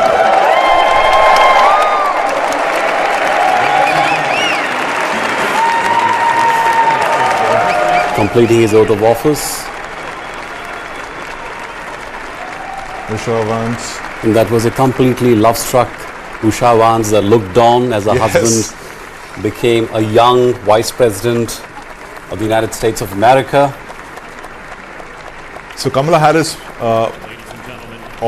she's partly of Indian origin. She moves out of the Naval Observatory, which is the Vice President's address, and she's going to be replaced by another person of Indian origin. It's Usha Vance. So it's literally like the India caucus there at work, Sri. The Samosa caucus. The Samosa caucus. This is this would be the Pulyodarai caucus. Repeat after me. I, Donald John Trump, do solemnly swear. I, Donald John Trump, do solemnly swear. That I will faithfully execute. That I will faithfully execute. The office of President of the United States. The office of President of the United States. And will, to the best of my ability. And will, to the best of my ability. Preserve, protect, and defend. Preserve, protect, and defend. The Constitution of the United States. The Constitution of the United States. So help me God. So help me God. Congratulations, Mr. President.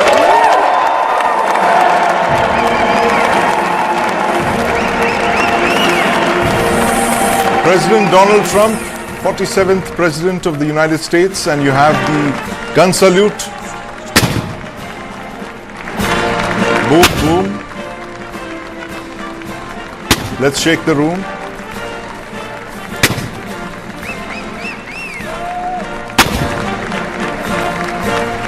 So Trump's oath was done by using two Bibles at once, and he placed his hand on them while taking his oath. And the first Bible that was that he put his hand on was given to him by his mother in the year 1955. And the second Bible that he put his hand on was the famous Lincoln Bible, which was first used in 1861 to swear in the 16th President of the United States. And there you have it, Donald Trump, 47th President of the United States. Back in the White House. Back in the White House. Yes.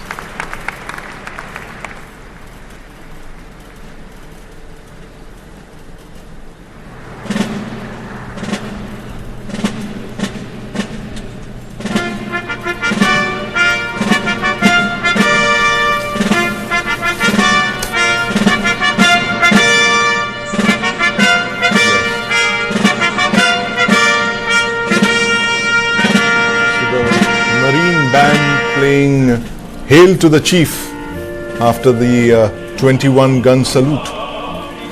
So Sandeep, this is a presidency which is going to be watched by the humblest undocumented apple picker to the most powerful business and the political leaders in the US. Yes. And outside of US, as far as Beijing, Europe, just about everywhere. It is the greatest show on earth, Sri, without a doubt.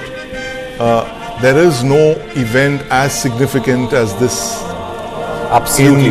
But also the number of lives that Trump and his presidency is going to touch. That's what makes this presidency so interesting, Sandeep. Absolutely. And there's a fit case, Sri, because the US president impacts the lives of most of the people of the earth. There's a fit case for the people of the world to have a choice in electing the US president, if you can even consider that notion. The fact is how powerful the US president is. The policies that he implements, the decisions that he takes impacts the lives of literally everyone on the planet. And this time more so because of all the issues on the table. I mean, momentarily he will, after his speech, he will go and be signing those executive orders, and you don't know how the chips are going to fall on a lot of the undocumented immigrants. When is the rounding up of all these undocumented immigrants going to start? Will they have to leave their families behind? Although he said, I'm going to send everyone as a family packing. Yes. How much of the threat does the Trump administration carry out? How does it impact the larger immigration policy that the US has? So a lot of people are on tenterhooks today. Sandeep, I think it's fair to say that people will be watching the Trump presidency very closely in the coming days, especially the first 100 days, because he's promised to set the tone in terms of what his government is going to do. Yes. So the executive orders in the next 100 days are going to be extremely critical, and just about everyone on this planet is going to be watching every move of the new president, the 47th president of the United States of America. We're watching this right now, Sri, but as you said, we're going to be reading in the next couple of days those 200 executive orders which Trump is said to be signing in a few moments from now as the 47th president of the United States. He's going to give us a lot to chew over the next couple of days, and everything from trade to immigration to border fencing, and even one hears declaring the cartels as foreign terrorist organizations. And don't forget Greenland and Canada. Let's not forget that. I think I wonder how they're feeling right now. And Panama. Absolutely. Yes. And if I may, without sounding too optimistic, I'm being told that Dr. S. Jaishankar is seated right in the front row in the middle, just next to the podium. Perhaps the kind of importance that India and the Quad countries really get from the now president, the 47th president of the United States, Donald Trump. And perhaps while on top of his agenda would be domestic policies and the executive orders that will come in, but perhaps on trade, on strategic dialogue, on 2+2 and beyond, there will be much more coming in the next few weeks and months from Trump and his administration. Absolutely, it's so we talked about the great bonhomie that Prime Minister Modi and President Trump share. We talked previously on News9 shows that we've done in the run-up to the elections. But I think both Mr. Jaishankar and our Prime Minister know that Mr. Trump cannot be taken for granted. He's at the end of the day a very savvy businessman and a savvy politician now, and he will do deals where he seems to be winning, and he'll want to score over almost every other country. So there will have to be certain give and take that happens with Trump, Sandeep. And that's the only way to keep him in your good books. Right, absolutely. It's the only way to keep him in your good books. And Sri, I was just thinking that, the last time an event was of this nature, a presidential swearing in was held here in the Rotunda, was 1985, and J.D. Vance was a 1-year-old infant when this was held 40 years ago. And there he is, the oldest president of the United States, flanked by one of the youngest vice presidents ever, J.D. Vance, 40, Donald J. Trump, 78. And this is the duo that is going to make history over the next couple of years, 4 years at least. And pleasure to introduce to you the 45th and the 47th President of the United States of America, Donald J. Trump.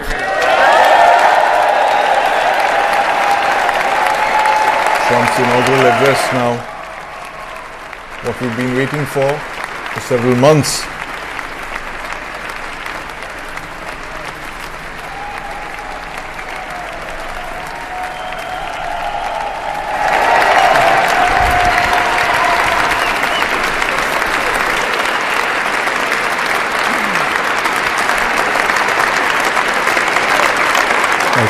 Thank you very much, everybody. Well, thank you very, very much. Vice President Vance, Speaker Johnson, Senator Thune, Chief Justice Roberts, Justices of the United States Supreme Court, President Clinton, President Bush, President Obama, President Biden, Vice President Harris, and my fellow citizens. The golden age of America begins right now.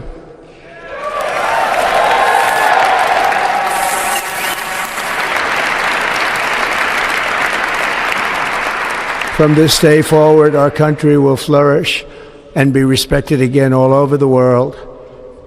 We will be the envy of every nation, and we will not allow ourselves to be taken advantage of any longer. During every single day of the Trump administration, I will very simply put America first.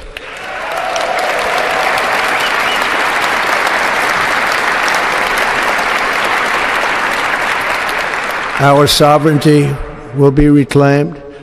Our safety will be restored. The scales of justice will be rebalanced. The vicious, violent, and unfair weaponization of the Justice Department and our government will end.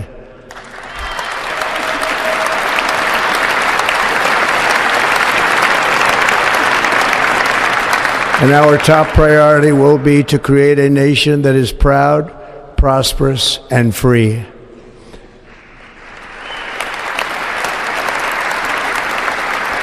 America will soon be greater, stronger, and far more exceptional than ever before. I return to the presidency confident and optimistic that we are at the start of a thrilling new era of national success. A tide of change is sweeping the country, sunlight is pouring over the entire world, and America has the chance to seize this opportunity like never before. But first, we must be honest about the challenges we face. While they are plentiful, they will be annihilated by this great momentum that the world is now witnessing in the United States of America. As we gather today, our government confronts a crisis of trust.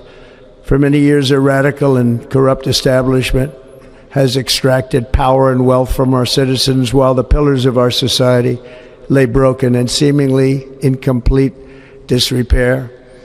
We now have a government that cannot manage even a simple crisis at home, while at the same time stumbling into a continuing catalog of catastrophic events abroad. It fails to protect our magnificent, law-abiding American citizens, but provides sanctuary and protection for dangerous criminals, many from prisons and mental institutions that have illegally entered our country from all over the world. We have a government that has given unlimited funding to the defense of foreign borders, but refuses to defend American borders or, more importantly, its own people.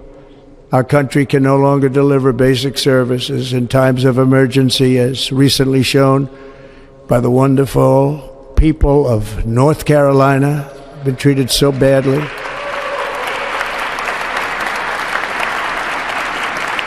And other states who are still suffering from a hurricane that took place many months ago.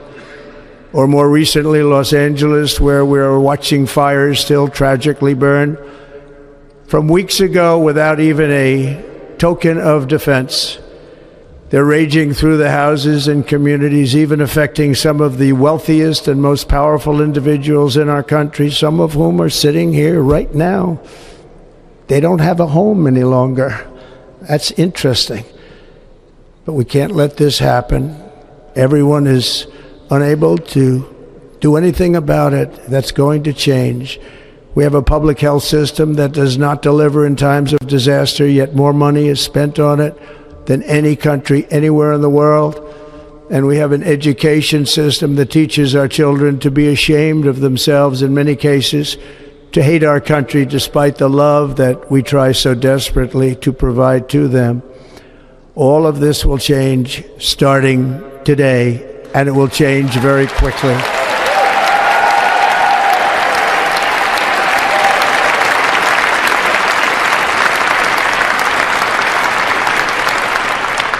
My recent election is a mandate to completely and totally reverse a horrible betrayal and all of these many betrayals that have taken place, and to give the people back their faith, their wealth, their democracy, and indeed their freedom. From this moment on, America's decline is over.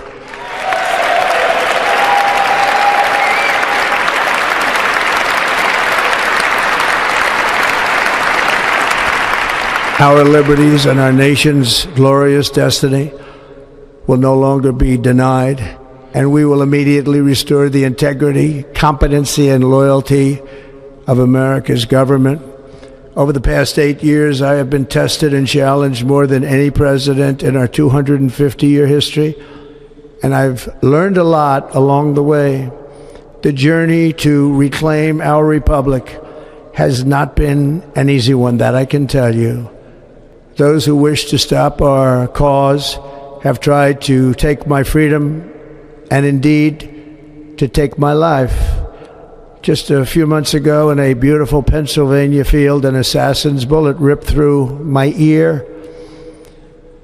But I felt then, and believe even more so now, that my life was saved for a reason.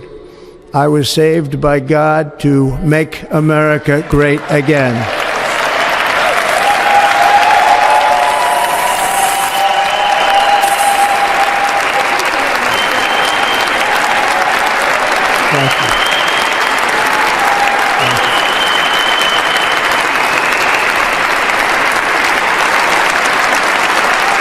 Thank you very much.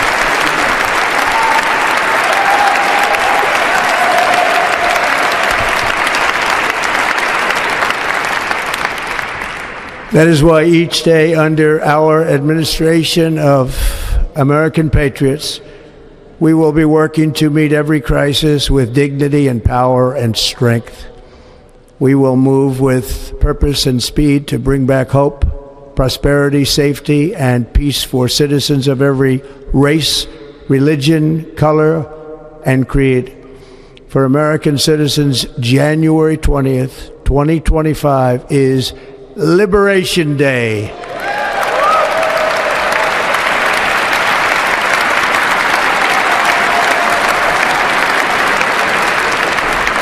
It is my hope that our recent presidential election will be remembered as the greatest and most consequential election in the history of our country. As our victory showed, the entire nation is rapidly unifying behind our agenda with dramatic increases in support from virtually every element of our society, young and old, men and women, African Americans, Hispanic Americans, Asian Americans, urban, suburban, rural, and very importantly, we had a powerful win in all 7 swing states, and the popular vote, we won by millions of people. To the Black and Hispanic communities, I want to thank you for the tremendous outpouring of love and trust that you have shown me with your vote. We set records, and I will not forget it. I've heard your voices in the campaign, and I look forward to working with you in the years to come. Today is Martin Luther King Day, and his honor, this will be a great honor, but in his honor we will strive together to make his dream a reality. We will make his dream come true.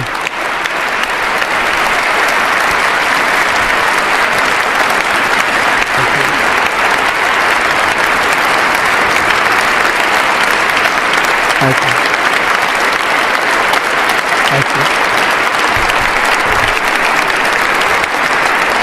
you. National unity is now returning to America, and confidence and pride is soaring like never before. In everything we do, my administration will be inspired by a strong pursuit of excellence and unrelenting success. We will not forget our country. We will not forget our Constitution, and we will not forget our God. Can't do that.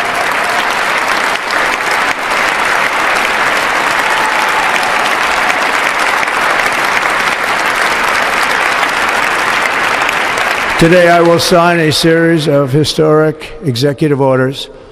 With these actions, we will begin the complete restoration of America and the revolution of common sense. It's all about common sense.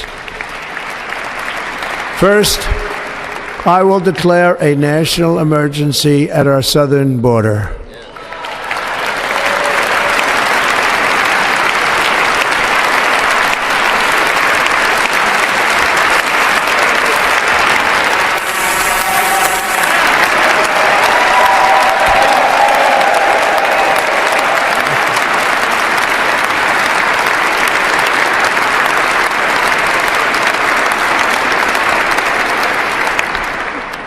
all illegal entry will immediately be halted, and we will begin the process of returning millions and millions of criminal aliens back to the places from which they came.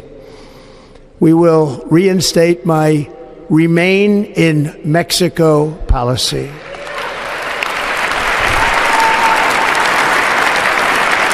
I will end the practice of catch and release. And I will send troops to the southern border to repel the disastrous invasion of our country.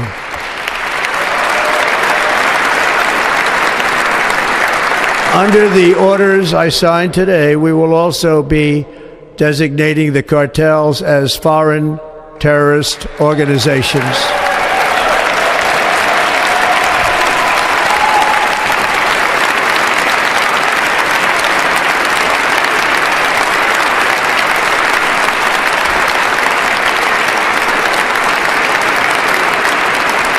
And by invoking the Alien Enemies Act of 1798, I will direct our government to use the full and immense power of federal and state law enforcement to eliminate the presence of all foreign gangs and criminal networks, bringing devastating crime to U.S. soil, including our cities and inner cities.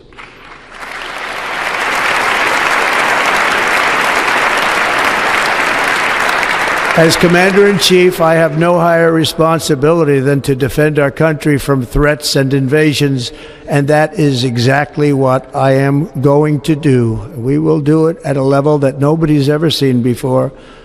Next, I will direct all members of my cabinet to marshal the vast powers at their disposal to defeat what was record inflation and rapidly bring down costs and prices.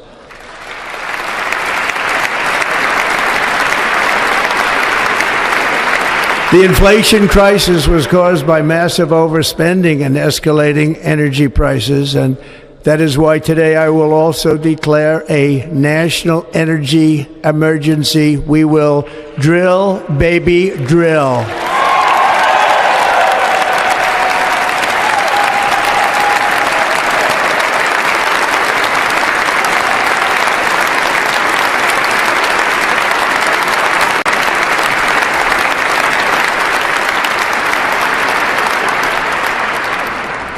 America will be a manufacturing nation once again, and we have something that no other manufacturing nation will ever have, the largest amount of oil and gas of any country on earth, and we are going to use it.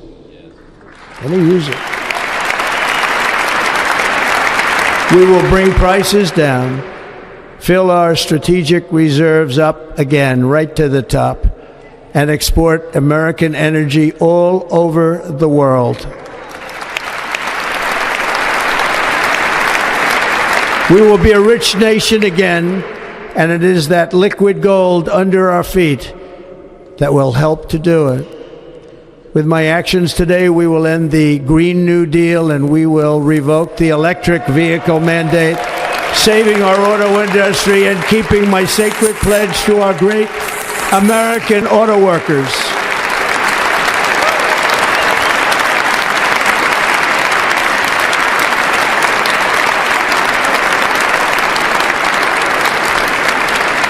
In other words, you'll be able to buy the car of your choice. We will build automobiles in America again at a rate that nobody could have dreamt possible just a few years ago. And thank you to the auto workers of our nation for your inspiring vote of confidence. We did tremendously with their vote. I will immediately begin the overhaul of our trade system to protect American workers and families. Instead of taxing our citizens to enrich other countries, we will tariff and tax foreign countries to enrich our citizens.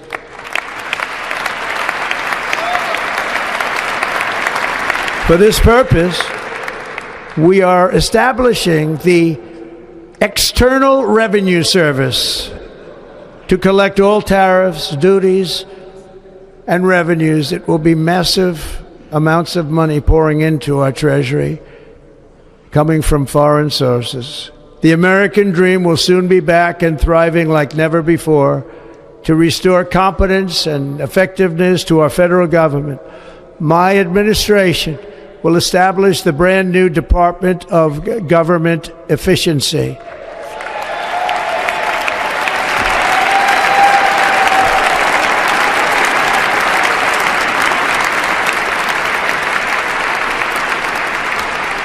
After years and years of illegal and unconstitutional federal efforts to restrict free expression, I will also sign an executive order to immediately stop all government censorship and bring back free speech to America.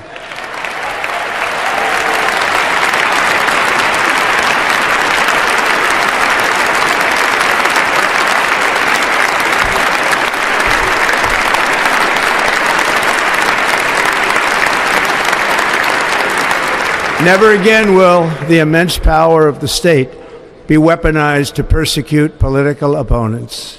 Something I know something about. We will not allow that to happen. It will not happen again. Under my leadership, we will restore fair, equal, and impartial justice under the constitutional rule of law.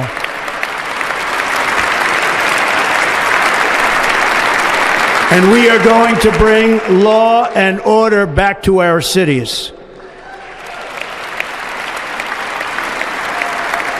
This week, I will also end the government policy of trying to socially engineer race and gender into every aspect of public and private life.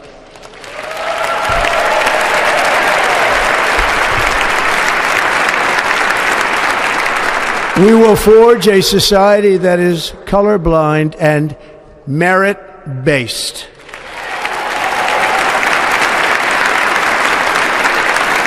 As of today, it will henceforth be the official policy of the United States government that there are only two genders, male and female.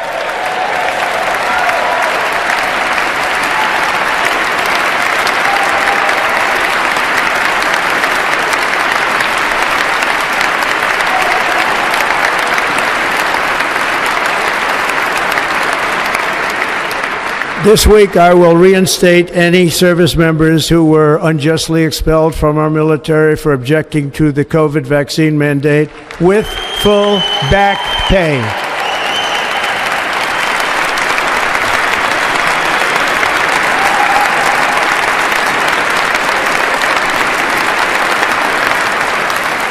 And I will sign an order to stop our warriors from being subjected to radical political theories and social experiments while on duty. It's going to end immediately.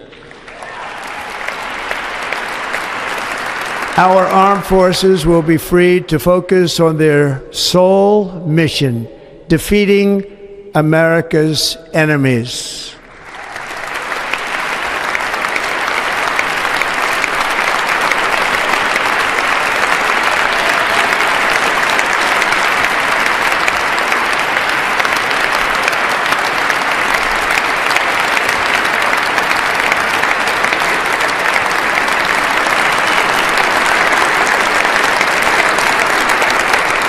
Like in 2017, we will again build the strongest military the world has ever seen.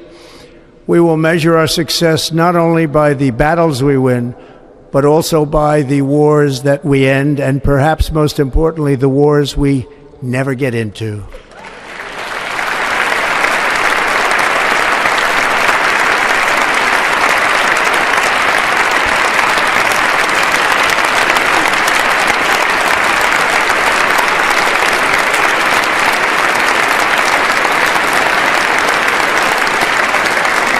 My proudest legacy will be that of a peacemaker and unifier. That's what I want to be, a peacemaker and a unifier. I'm pleased to say that as of yesterday, one day before I assumed office, the hostages in the Middle East are coming back home to their families.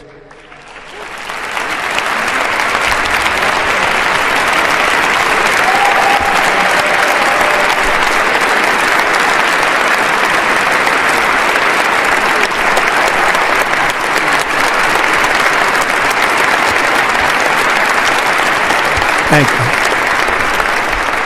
you. America will reclaim its rightful place as the greatest, most powerful, most respected nation on earth, inspiring the awe and admiration of the entire world.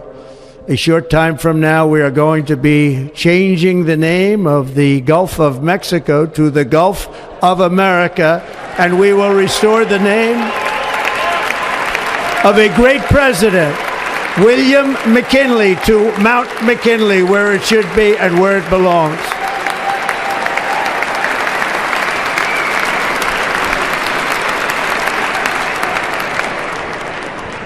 President McKinley made our country very rich through tariffs and through talent. He was a natural businessman and gave Teddy Roosevelt the money for many of the great things he did, including the Panama Canal, which has foolishly been given to the country of Panama after the United States. The United States, I mean, think of this, spent more money than ever spent on a project before and lost 38,000 lives in the building of the Panama Canal. We have been treated very badly from this foolish gift that should have never been made, and Panama's promise to us has been broken. The purpose of our deal and the spirit of our treaty has been totally violated. American ships are being severely overcharged and not treated fairly in any way, shape, or form, and that includes the United States Navy. And above all, China is operating the Panama Canal, and we didn't give it to China, we gave it to Panama, and we're taking it back.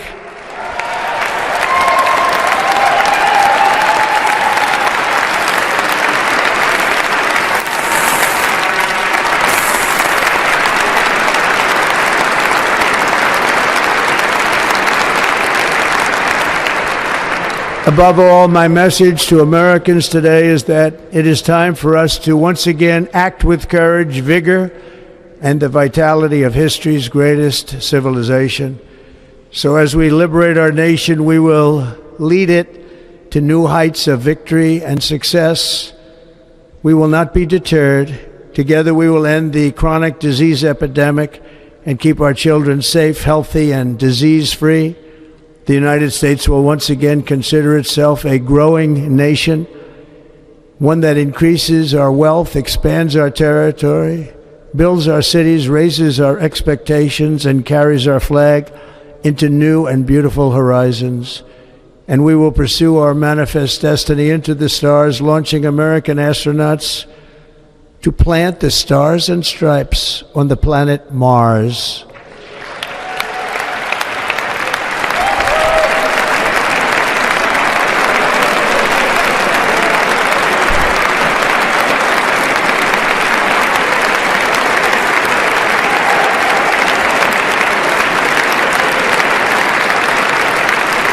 Ambition is the lifeblood of a great nation, and right now our nation is more ambitious than any other. There's no nation like our nation. Americans are explorers, builders, innovators, entrepreneurs, and pioneers. The spirit of the frontier is written into our hearts. The call of the next great adventure resounds from within our souls. Our American ancestors turned a small group of colonies on the edge of a vast continent into a mighty republic of the most extraordinary citizens on earth. No one comes close. Americans pushed thousands of miles through a rugged land of untamed wilderness. They crossed deserts, scaled mountains, braved untold dangers, won the Wild West, ended slavery, rescued millions from tyranny, lifted billions from poverty, harnessed electricity, split the atom, launched mankind into the heavens, and put the universe of human knowledge into the palm of the human hand. If we work together, there is nothing we cannot do and no dream we cannot achieve. Many people thought it was impossible for me to stage such a historic political comeback. But as you see today, here I am. The American people have spoken.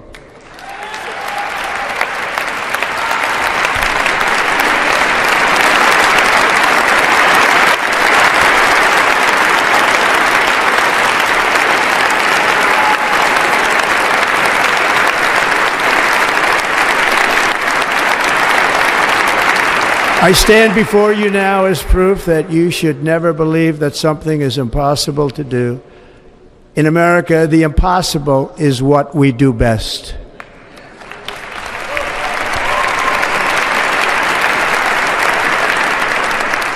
From New York to Los Angeles, from Philadelphia to Phoenix, from Chicago to Miami, from Houston to right here in Washington, D.C., our country was forged and built by the generations of patriots who gave everything they had for our rights and for our freedom.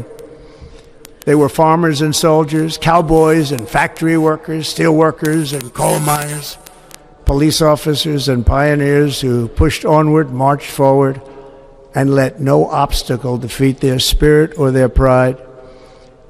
Together they laid down the railroads, raised up the skyscrapers, built great highways, won 2 world wars, defeated fascism and communism, and triumphed over every single challenge that they faced.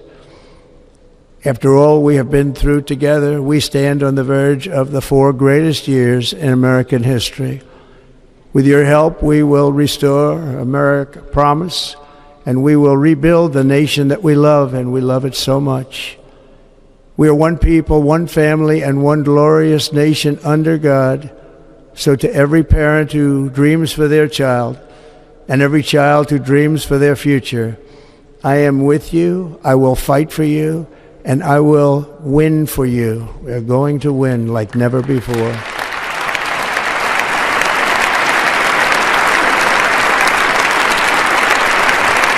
Thank you. Thank you.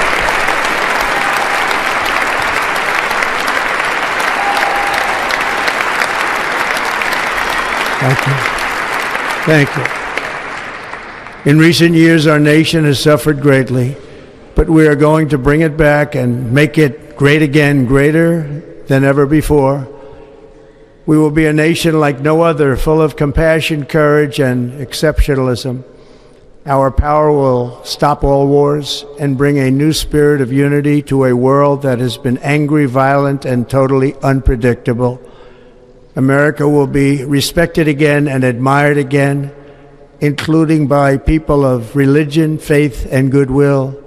We will be prosperous. We will be proud. We will be strong, and we will win like never before. We will not be conquered. We will not be intimidated. We will not be broken, and we will not fail. From this day on, the United States of America will be a free, sovereign, and independent nation. We will stand bravely. We will live proudly. We will dream boldly, and nothing will stand in our way because we are Americans. The future is ours, and our golden age has just begun. Thank you. God bless America. Thank you all. Thank you. Thank you very much. Thank you very much. Thank you.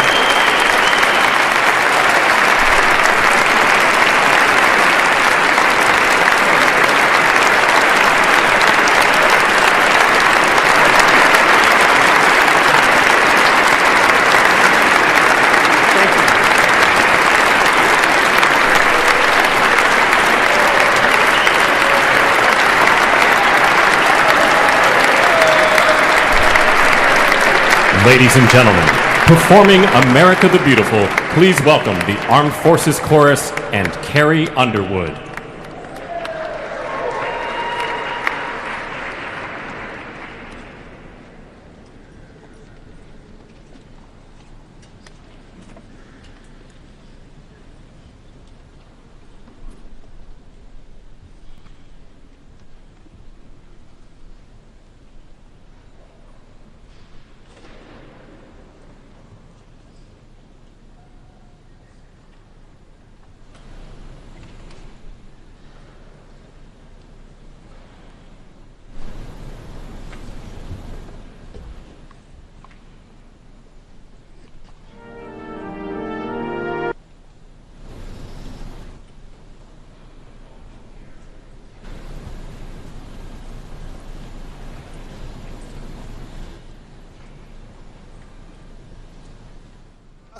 The first inaugural address of the 47th U.S. President Donald J. Trump. Ladies and gentlemen, joining us here on the broadcast is Ambassador Manju Seth, former Indian diplomat. We also have with us Itai Melchua, former executive Israeli National Security Council and a Middle East expert who's with us on the broadcast. My colleagues Sri and Sandeep continue to be with us here on this rolling coverage here at News9. Donald Trump's, dance back to the Oval Office in the White House. Quite a long speech, considering the first version was 16 minutes long. Sandeep was just telling us this time it's double that particular amount. Carrie Underwood, 2004, 2005 American Idol singer, from that American Idol stage now making her way to the Rotunda, singing America, the beautiful, a beloved poem across the United States. Those are scenes from this iconic Rotunda that you see on your screens, ladies and gentlemen.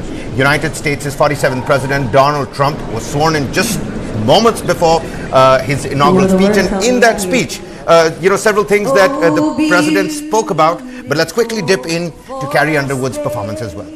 Skies for amber waves of grain, for purple mountain majesties above the fruited plain. On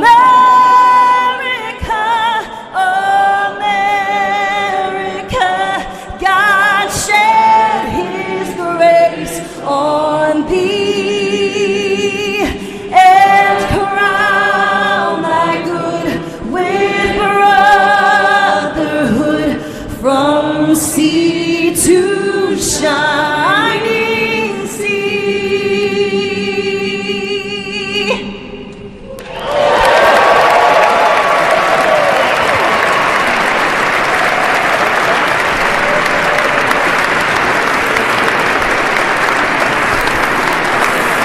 Quickly bring in Ambassador Seth in on the conversation as well. Ambassador, what did you make of the speech that we just heard? He says America's decline is now over. We've got to start protecting our own borders on the Panama Canal. He says we've got to take it back. His application of global leverage seems to be paramount. He says we're going to be stopping wars and try not to be part of any other as well. What did you make of that? Over to you, Ambassador. Absolutely. I think he was very clear, and before his inauguration, it was very clear that the wars will end, and I think he will make an effort to end those. And of course, he's been talking of America will be great, and I think that was reflected in his speech again. It is America first. It is America, and not manufacturing, American oil, American people, everything. The first priority will be America, and I think he is. As a 100 or whatever number of executive orders he proposes to sign on the very first day, I think that those are also reflective of how the presidency is going to go going forward, how it will go. And he is very clear that, of course, he will, want peace, etc. But he will also look at reviving American manufacturing, American. Everything, make America great again, in short, as he has always been saying, during his campaign as well. So I think it's going to be a very, a kind of continuity, but with some change in the overall progress or the overall going forward. And I think it was also, the previous president and vice president were there, and he was very clearly telling them that whatever you have done, has not been in America's interest, I think. So I think that was also a very clear message, including for the wars, climate change, fossil fuels, and also the other immigration was a big, big point during his campaign. I think he's continuing to do that, and illegals especially. I think they will. I think in some ways he's justified also. I think because in your country is not very. So I think he will go after that, after them as well. All right. Julia Melnikova, also with us on the broadcast, Program Manager, Russian International Affairs Council. Thank you so much for taking out the time. Sri, I'm going to bring you in very quickly. He talks about the first thing that he did talk about, and people were already talking about the executive orders that the president is going to be signing upon. He talks about the emergency on the southern border. That's the first thing he picks up, and then he talks about 1789's Alien Act, about how drug cartels got to go down. That's his prime focus, and the borders has been giving us hints about the same as well. Right. So, Kabir, if you're an average American listening to your 47th president's speech, inaugural speech, there's nothing that you're not going to love about it. So what is Trump really promising them? He's first promising them secure borders. Second, he's promising them end of wokeism, which to his mind and to his advisors' mind, like Elon Musk, it has done great damage to the American society. Then he's talking about bringing inflation down. Then he's talking about allowing baby drill, he said. So he's going to bring down energy cost. Then he's talking about restoring the American supremacy, the sovereignty, the pride. So there's absolutely nothing in his speech which you're not going to love as an average American. And I don't blame him, because that's the whole premise on which he's been elected. And I think even if he delivers half of what he's promising, I think we'll see a very robust and strong economy, at least over the next 4 years, and which might probably lay the foundation for a very strong economy going forward, even into the next decade, Kabir. You're absolutely right. Julia, I want to take this next question to you. The president also spoke about how he wants the stripes and the stars on Mars as well. And, right next to Baron Trump, you had Elon Musk, who was smiling at that aspect as well. I mean, of course, the Russian Space Agency and, of course, Vladimir Putin, all glued to their TV screens listening in to Donald Trump as well. How do you think the other half of the world is reacting to this inaugural ceremony that we're beaming live across the world? Well, definitely the US is the only country in the world that can make the whole global community watch the inaugural ceremony. I caught myself watching it with great interest, although it's pretty lengthy, and I think it's difficult to imagine yourself watching something else happening in an entirely another country for that long of a time. Speaking about the space ambitions, well, I think that the inaugural speech is usually full of the ambitions of the incoming president, because, well, this is the show, and this is the show that he has to deliver for the domestic audience first, for the audience that had chosen him, for people who had given their voices to him, so who elected him, actually, who brought him to power. So this is the reason why the domestic issues were brought in first. This is the reason why populist issues like renaming the Panama Canal were brought in first, the Mexican Channel, were brought in first. And this is why the spacecraft ambitions were bring into the fore. And also because of the fact that Elon Musk, as you know, is the closest friend and ally to President Trump during his second term in power. So these things were made public in order to impress the audience, in order to show to the audience that they didn't vote in vain. But of course, the real work will start when the president is back to the Oval Office and when the president is back to regular business. And this is when we will hear, I think, less beautiful phrases and less beautiful projects with regard to both the conflicts continuing all around the world and other things like that. Fair enough. Pertinent points you've made there, Julia.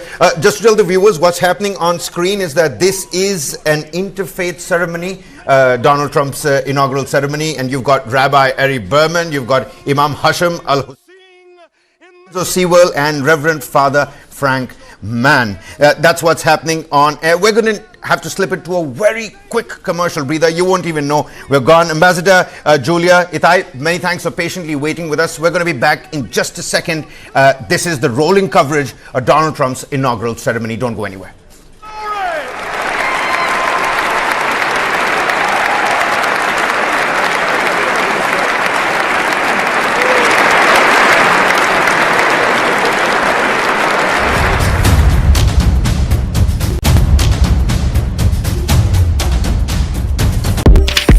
Your promise is IGI certified. Your legacy is IGI certified. Your ambition is IGI certified. Your diamond is IGI certified. Authentic moments need authentic diamonds. Get your diamonds IGI certified. 14-step grading process. 50 years of trust. IGI Trust Certified. You dreamt of European engineering, of modern design, of craft that's comfortable. With the best-in-class maintenance cost, we made your dreams a reality. Behold the Škoda Kailac. Škoda. A deep dive into what matters to you the most. Angles you won't find anywhere else. News that impacts your life.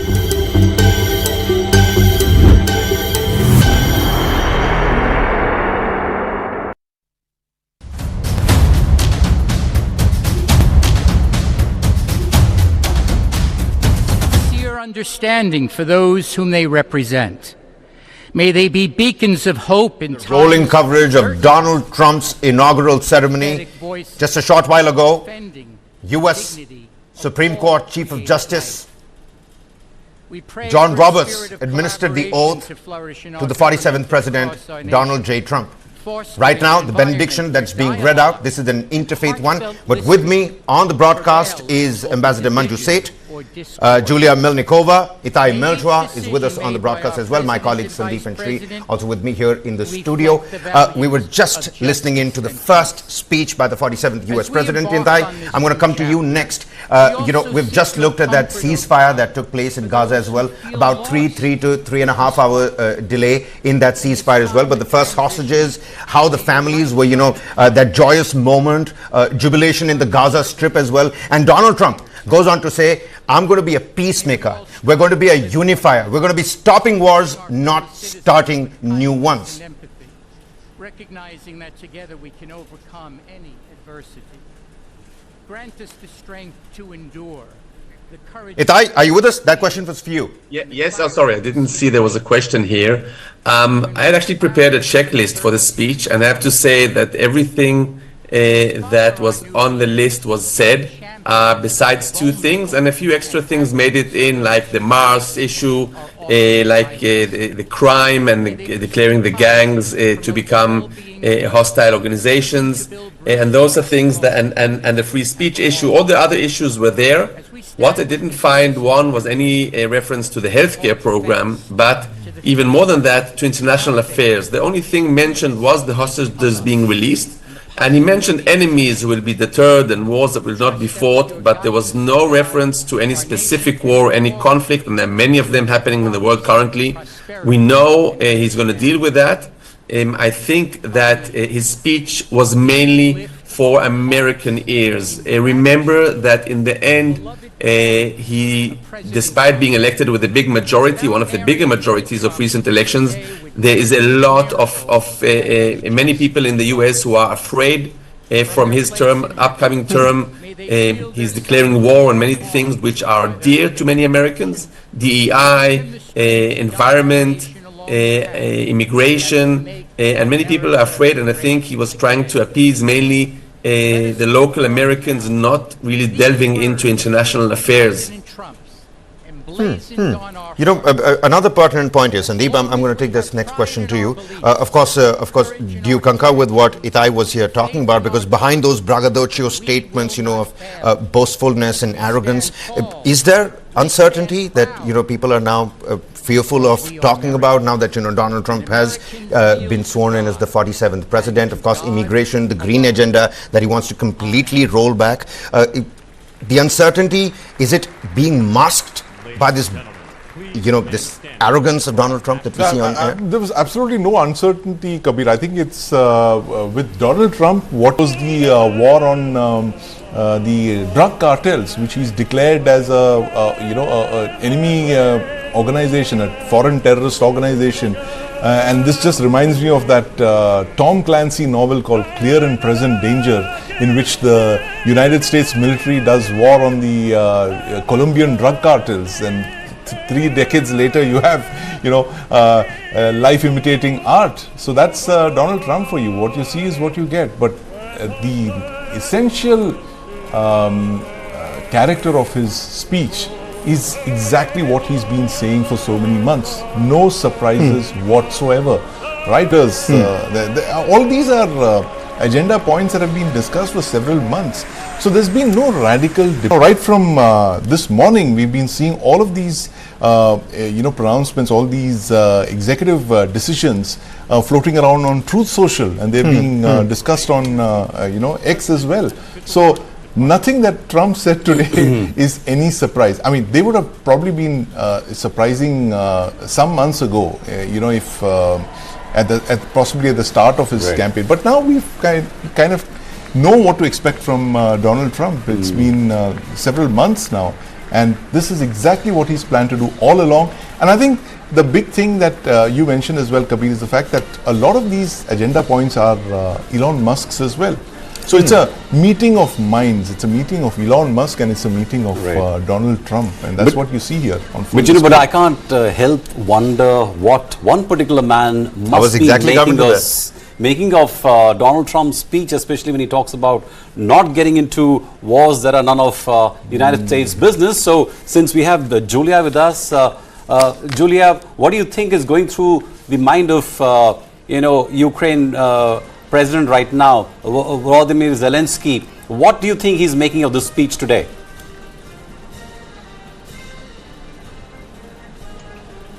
Well, for President Zelensky, one thing is key, to secure that he continues getting military aid and monetary aid, like both money and military equipment. Of course, for him, this is a warning sign, but we shouldn't take what President Trump says literally. So if President Trump wants to abstain himself or make the US abstain itself a little bit more from the Ukrainian crisis, it by no means implies that European allies of the United States, NATO allies, will abstain themselves from the conflict whatsoever as well.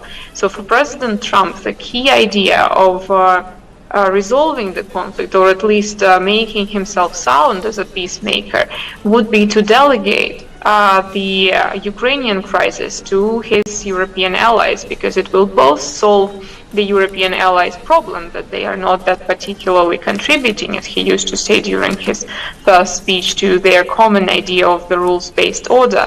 So this will be one thing that he may achieve through delegating Ukrainian conflict to them. And another issue that he will be able to achieve is unifying the allies to implement joint objectives the way President Trump sees them, be that against China, be that against some other nations, because if the allies unite around Ukraine, which they have already done, and if they are capable of implementing joint foreign policy by themselves, by their own money, then they will be able to do it elsewhere as well. So for Trump, it will kill two rabbits, as we say. So he will be able to spend less money on Ukraine. He will be able to delegate the conflict and do something else elsewhere. But he will also be able to keep European allies united and a strong ally of the United States. So here we shouldn't hear him literally, and we shouldn't interpret his words as literal abstention from the conflict. All right.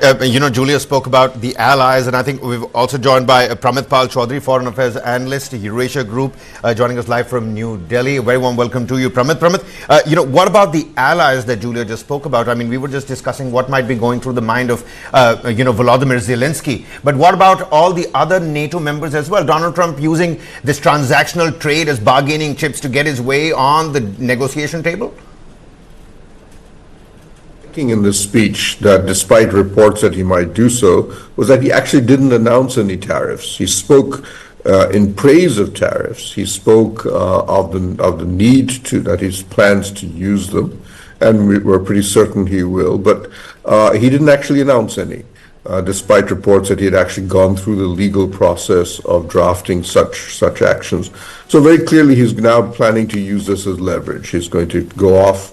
There are reports already he plans to have a trip to China and possibly India very soon, and he will use those tariffs as bargaining chips. I think he's, in many ways, putting together all of the negotiating leverage points that he can.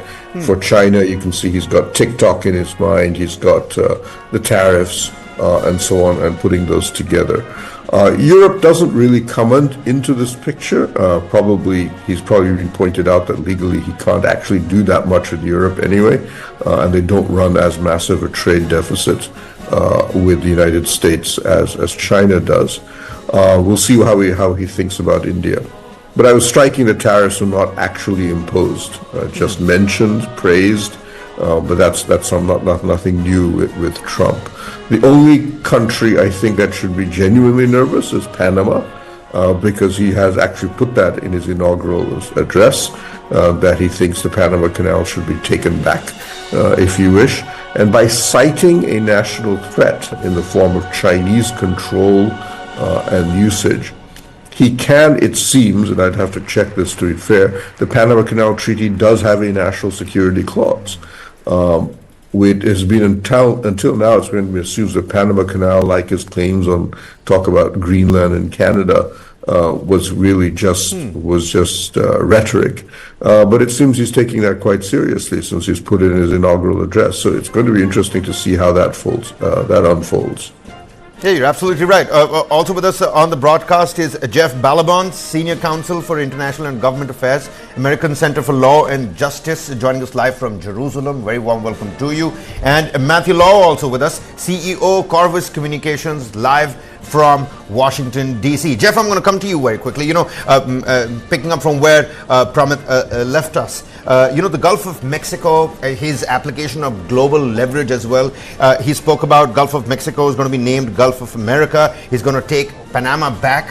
What about the West Asian region and now Donald Trump at the helm of affairs in the United States? Well, I think that he didn't spend a lot of time talking about other countries because he really wants to be an America-centric president. And what that means is his view of other countries, no matter where they are on the globe, is going to be first and foremost how it impacts the United States of America. And there's going to be a priority list, safety and security first, economy second, and a series of other things after that. But that's really the primary set of issues he's going to care about and focus on. And I think he did talk about an external revenue service, which got a lot of gasps and laughs and applause, including here in Jerusalem, where I was watching it with a big crowd, which also, by the way, I'll say there was a lot of applause during his speech here in Jerusalem on many fronts. And that there's, the social fabric of other nations will actually matter to him. But first and foremost, it's going to be what's right and what's good for America. And he said he wants to be a peacemaker and a unifier. I think that starts, again, in America first, but that's true for the whole world. And again, just because I'm in Jerusalem, I mention it, his enormous success with the Abraham Accords and bringing a warm and real peace with countries that people thought it was impossible to, and a normalization and peace for Israel, I think that people are waiting for an Act 2 now that will be greater than even the first one. Well, all right. Matthew Law also with us live from Washington, D.C. Jeff was just telling us how, people are applauding the president's speech in Jerusalem. I know the crowd sitting at the Capital One Arena broke into a rapturous applaud as well. But Washington, D.C., people on the ground sticking to the television screens in their drawing rooms as well. What was some of the, important portions that you thought Donald Trump spoke about? He said, God saved me for a reason. Everybody stood up, started applauding, apart from Kamala Harris and Joe Biden, of course.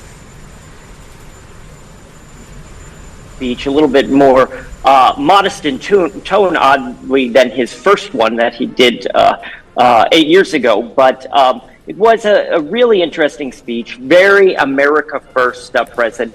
No mention of other countries, really, as we've already talked about. And then you had those big American CEOs behind him from the tech companies, which was an interesting statement as well. You also you see him talk about American ingenuity, about going to Mars and planting the stars and stripes on Mars. That was a big statement as well. So maybe he was trying to emulate some other presidents too, like President Kennedy and others, who set really big goals and agendas for America as a whole. That's actually right. Shri, because Donald Trump also mentioned McKinley. He spoke about how he was, pivotal when the Panama Canal was being built as well. But when you're looking at Donald Trump, like Matthew pointed out, a modest Donald Trump compared to what we saw back in the day, from 16-minute speech to now 29-minute speech. All the adjectives that people were talking about, disruptor in chief, fast and furious Donald Trump unplugged. His Donald Trump set out on this motion to show the world that over the next 4 years, I'm a changed man. And can we see the learning curve from what Donald Trump was in his previous term and this time around? Oh, absolutely. I mean, Yeah, he's a. My bad. My apologies. If you want to answer that, you can, Matthew. Oh yeah, I mean he's a much more disciplined leader this time. You see that with the 100 and plus executive orders that are coming out in the first day. The teams that have been set up, they're much more disciplined here in Washington this time than the last time around. So you see those the ground troops, those people they have lined up to implement policy as a whole. So they're looking to be very, very aggressive in these first days, and you see that as a very different and changed person from who he was 8 years ago. Well, Sri, I need your viewpoint on that as well. Even as we're looking at these visuals, seems to be, the National Mall at the Capitol ramparts as well. People now making a beeline to exit the rotunda as well. I think a military review is something that's still left, signing off, those executive orders. That's also what people are waiting for in terms of visuals to come out. But Sri, your viewpoint on the question I just asked. So without doubt, this is a far more confident Donald Trump that we are witnessing in the White House, Kabir. And the fact that he has chosen to populate his team with the people that he wants to. Look at the number of China Hawks, for example, which are there in the team. The Department of Government Expenditure, DOGE, which he's given Trump, Musk and Vivek Ramaswamy in charge of. So he is not going to be circumscribed by inexperience, his relative unfamiliarity with the DC politics. He talked of draining the swamp in the first term. But this is a Trump who obviously knows his way around Washington DC much better than he did before. And I think he also in some sense meant what he said is that God saved me for a reason. Perhaps he truly believes in that his calling now is to make America great again. And as the President of United States, I don't see any reason why he should think differently. Except that the route which he takes and how realistic is it. For example, he talked of tariffs. He says that the most beautiful word in the English dictionary is tariff. Now, is he really going to be able to put tariff on other countries and bring down inflation that he talks about? I think that's arithmetically impossible. And I think there is enough evidence and research which indicates that usually tariff hikes are met by retaliatory hikes by other countries, and eventually it impacts the economy. GDP comes down without the consumers actually benefiting. So I think his intentions are right. Whether the means he's chosen to achieve those objectives, whether those are the best possible solutions or options for America, that remains to be seen. But I think things will play out over the next 100 days. We'll know which direction he's going to take. And obviously this is going to be his last shot at presidency. He's not going to come back again. So I think he wants to make a mark, and probably he hinted at being a peacemaker. So maybe leave the White House with a Nobel Prize in his hand, Kabir. Well, absolutely. You know what, gentlemen and the panelists, do stay on. Let's quickly play out the exact portion when Donald Trump was sworn in as the 47th President of the United States. Please raise your right hand and repeat after me. I, Donald John Trump, do solemnly swear. I, Donald John Trump, do solemnly swear that I will faithfully execute the office of President of the United States the office of President of the United States and will, to the best of my ability, preserve, protect, and defend the Constitution of the United States. So help me God. Congratulations, Mr. President.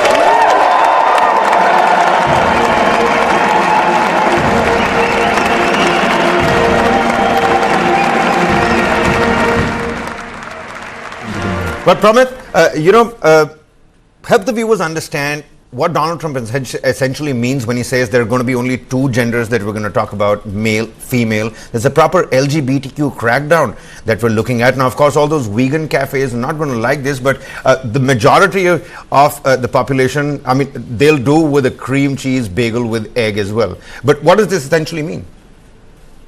So, as you know, there's been a movement towards giving transgender groups and gays an equal, should we say, legal status in most developed countries, and to some degree even places like India and so on. And in particular, the shift towards the legal status, should we say, would incorporate things eventually like marriage, adoption, and so on, plus various other areas we can go into. The gay community had already received most of those rights already, and the game is now they've got into this issue of transgenders and various other, should we say, various other points of gender identity on a very complicated spectrum that has kept growing. This has triggered a backlash. It was very clear that a backlash was spreading across. You saw this issue in particular of the question of third-sex bathrooms and unisex bathrooms and so on and so forth. And in many ways, perhaps, I'm not in America, but my sense was that the ability of effectively biological males to identify themselves as females and get into female sports was a particularly unpopular development, and a combination of all these factors led to the Republican Party, particularly, and a larger portion of the population. It's important to realize that minorities, Latin Americans and Black Americans in particular, were actually very hostile to many of these developments. And this, in many ways, is one, there are many other reasons, helped, I would argue, lead to the strong shift among not only white working class, but definitely among minority voters in favor of Trump. And by putting this out, he's basically fulfilling, if you wish, at least rhetorically, a promise to that audience. Now, the problem, though, for him that he will find is that the legal challenges on this front will be enormous. There are certain areas he can probably roll back, definitely the question of federal funding for a lot of this. But a lot of this is going to be left to the state, has been left to the state governments to decide.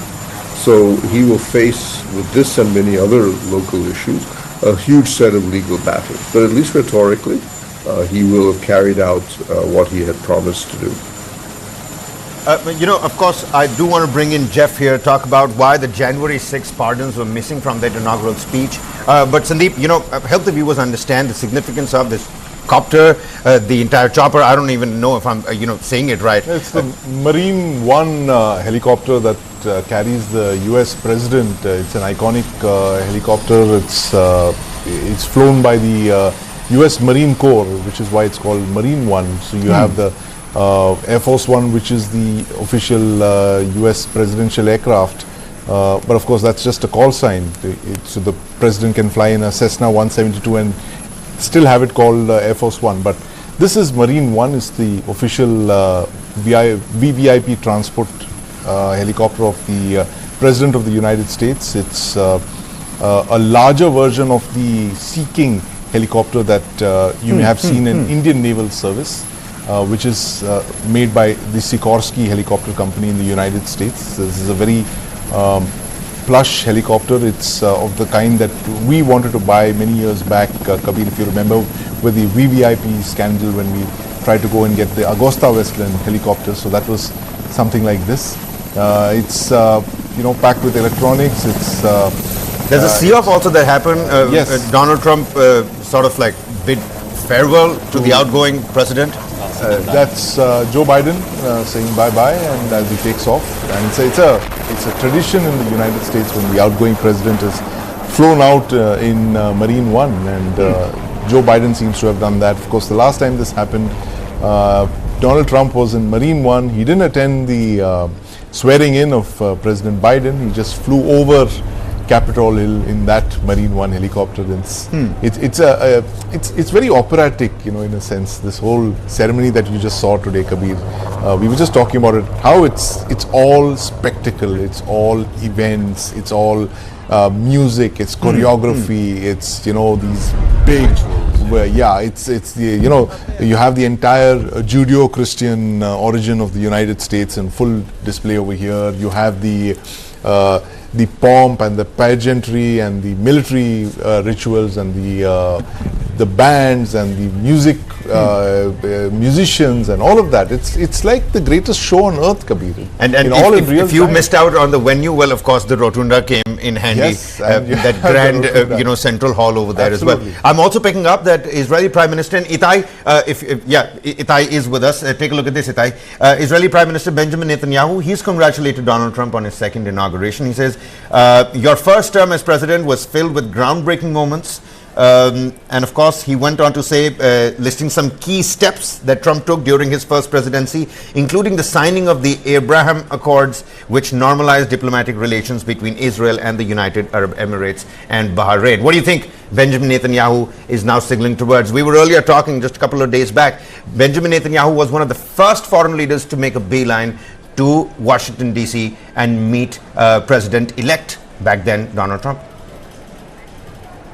Certainly, a lot of hope in Israel around this election. I think that even though the perception was that the previous administration helped Israel a lot, which it did, things could have been different under Trump, and there's a lot of hope. Itai, sorry to interject you here. He also says the best days of our alliance are yet to come in that particular social media post. Exactly. I was going to get to that. I think the Abraham Accords, which were one of the highlights, are about to be widened and enlarged. Everybody's talking about Saudi Arabia. I think they were holding out and waiting for this administration in hope to get a better deal out of it. But I think that we will see Saudi Arabia joining the Abraham Accords. We'll see other Muslim majority countries in West Asia, in East Asia, in North Africa and Africa. And we're going to see that is going to grow for sure. But Israel has many other fish to fry that they want to do. I think earlier one of the guests was talking about if Trump is different or the same. I think that you have to remember that he's much more experienced and he's coming with a definite plan, very specific plan, and he has many less breaks around him because the Republicans control both houses and they have a Supreme Court which is more leaning on their side than last time Trump was in power. So we're going to see a much freer Trump to do what he wants. It is going to be interesting. I hope not like the Chinese curse, may you live in interesting times. And yes, Israel has many hopes that it will get a freer hand to finish. And we've heard some executives speak on the new administration already that Hamas is not allowed, shouldn't be allowed to survive. And remember that the agreement that got the first hostages out yesterday has a second phase, which negotiations will start in 16 days. And I think there's going to be a big gap between the sides exactly around this question, how and if Hamas will survive and remain the leader of the Gaza Strip. And this, at least the signals coming from Washington say that they're going to be on Israel's side. Is that going to be enough? We'll have to wait and see. Well, all right. Matthew, some of those last few questions that we need to talk about as well, because we're also learning that on Twitter, on X, formerly known as Twitter, Donald Trump has, the handle goes by President Donald J. Trump, that's at POTUS. He says, 45th and 47th President of the United States is what the description reads. The golden age of America begins right now. Now, Matthew, we're talking about, the shock and awe that people had to consume. Those were the headlines. Those are the adjectives that were, doing the rounds across all media portals as well. The tariff war, immigration moves, the green agenda, but of course, deconstruction of the administration was also a key point. We're talking about cutting down spending, cutting down headcount, and of course regulation as well. What are you expecting to happen on that front? We've got Elon Musk and Vivek Ramaswamy as part of the Dodge ministry as well. Well, immediately, I think what they're going to do today is they're going to bring the American federal workforce back to office. As many people know, a lot of those people, a good 95% of them, near 95% of them, didn't return to work in the aftermath of COVID. So there's going to be as you may call it, a great coming back to work day. That's a number one step I think they're trying to do just with today's executive order. That they believe will wean out some of that workforce, because some of those people have moved away to other cities and to other locations and are just purely working from home. So that will eliminate some folks, and that will be an easy win for them. That will also bring a lot of traffic back to the cities, because you have a lot of companies who are following the federal mandate for bringing the workforce back. So that brings a lot of foot traffic back. It supports a lot of businesses. It'll give an immediate effect of rejuvenation in cities like Washington, D.C. and New York. You've seen him talk, which is really interesting, in yesterday's message in the rally, and also in today's talk about making these cities in America great again as well. So those are really interesting points, and a lot of that I think he wants to achieve by bringing the federal workforce back to work. And then they're going to go to the next level, which is this concept of loyalty and alliance with whatever administration is intact. Now that's going to require more amendments to the federal workforce code, and that takes a longer period of time. But they're working to try to have some quick wins. And as you see with Elon Musk's diligence, he is not shying away from this. Now we did see Vivek Ramaswamy is no longer going to be co-chair of the DOGE or co-secretary of this Department of Energy Government Efficiency. He's going to go run for governor of Ohio. But so it'll be purely an Elon initiative. Thank you so much for being here. And was that a hell of a speech or what? That was, man. Well, ladies and gentlemen, on your screens, snippets, important moments I didn't know exactly from the inaugural ceremony of J.D. Vance and Donald Trump. Donald Trump sworn in as the 47th president. J.D. Vance is the 50th vice president, and currently at the Emancipation Hall, some supporters are being addressed after this. Of course, the duo is going to make their way to the Capital One arena as well, is what we're picking up. Will that happen? Will that not happen? Well, we'll have to wait and find out. But several of those luncheons that are expected to take place, you've got galas, balls, dinners. The party is not stopping here, needless to say. And tomorrow, there's going to be another event that's going to take place apart from the presidential parade and the review of the military as well. That's what we're looking at right now. Let's dip in, listen in to what the vice president is saying. So, sir, the 45th and 47th president of the United States, Donald J. Trump.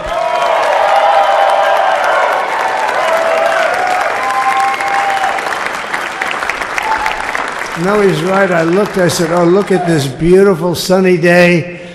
We blew it. And then I went outside and we were freezing. You would have been very unhappy. The sun was very deceptive, I will tell you. It is cold out. And I'm sort of saying, that was so beautiful today. Maybe they should do it there every 4 years. Does that make sense? I don't know. Because, the outdoor thing is really good, but it gets a little cold around this time of the year, as some people have noticed. And a lot of times they suffer through it. There was no suffering in that room. It was 72 degrees. It was perfect with the best acoustics I think I've ever heard in a room. This is not so bad either. But I just want to say, you're a younger, far more beautiful audience that I just spoke to. And I want to keep it off the record. I want to keep that off the record. Because I don't want to have all those big shots up there. I don't want to think you're more powerful than them, you look better than them, and I love you. Now, we just had a great time. We just had a great day. This was amazing. When you think we took a journey, I mentioned in the speech, a lot of people said that was not a journey that was possible, and it was indeed possible. I didn't really know too much about what they were saying when they said that, but a lot of people felt it, and we hooked up with J.D. very early. I watched J.D. over a period of time. I endorsed him in Ohio. He was a great senator, and very, very smart. The only one smarter than him was his wife. That was I would have chosen her, but somehow the line of succession didn't work that way, right? But now she's great and he's great. This is a great, beautiful couple and unbelievable career. I just said to him, you are very upwardly mobile, because he hasn't been doing it that long, but he picked it up so quickly. Remember, the first week was a little bit like the fake news was hitting him really hard. And I said, ooh, this may be tough, but after that, it was smooth sailing for him. He took on everybody. He took on the meanest. I don't want to use the word corrupt because we're into a new system, so let's wait till the corruption begins, because it will. But he took on some pretty mean people, and he handled it well. I want to also congratulate Mike Johnson for the job that he's doing.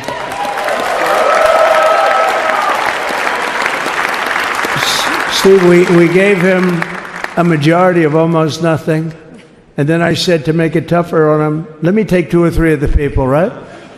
I said he'll only have to suffer with that for about 3 months. How are they doing, by the way? Are they? Is that moving along? Totally unified. I said, do you mind if I take this one, that one, and a couple of others? He didn't mind. He can handle it. No, he's a man that's liked by everybody. I've never met a man like this. You've got how many is it, 219 or 220 or something? 220.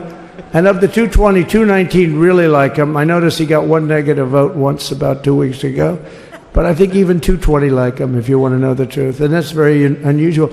I know a lot of nice guys in Congress, and they have 35 people that hate him. So if you have 35 people that hate you and you only have 1 or 2 or 3 votes, you'll have 5, I think. But that's going to be like, the good news is when we get to that 5 number, it's going to feel like a massive majority. You could be really nasty to a couple of them at least. So it's going to feel like hitting your head on the wall and stopping. It feels so good to stop. But he's done a fantastic job. And Steve Scalise he's our hero because, I was with him. You talk about being shot. I was with him. He got some bad ones, and his incredible wife, and she really loves him. You never know about that. I've been with other people.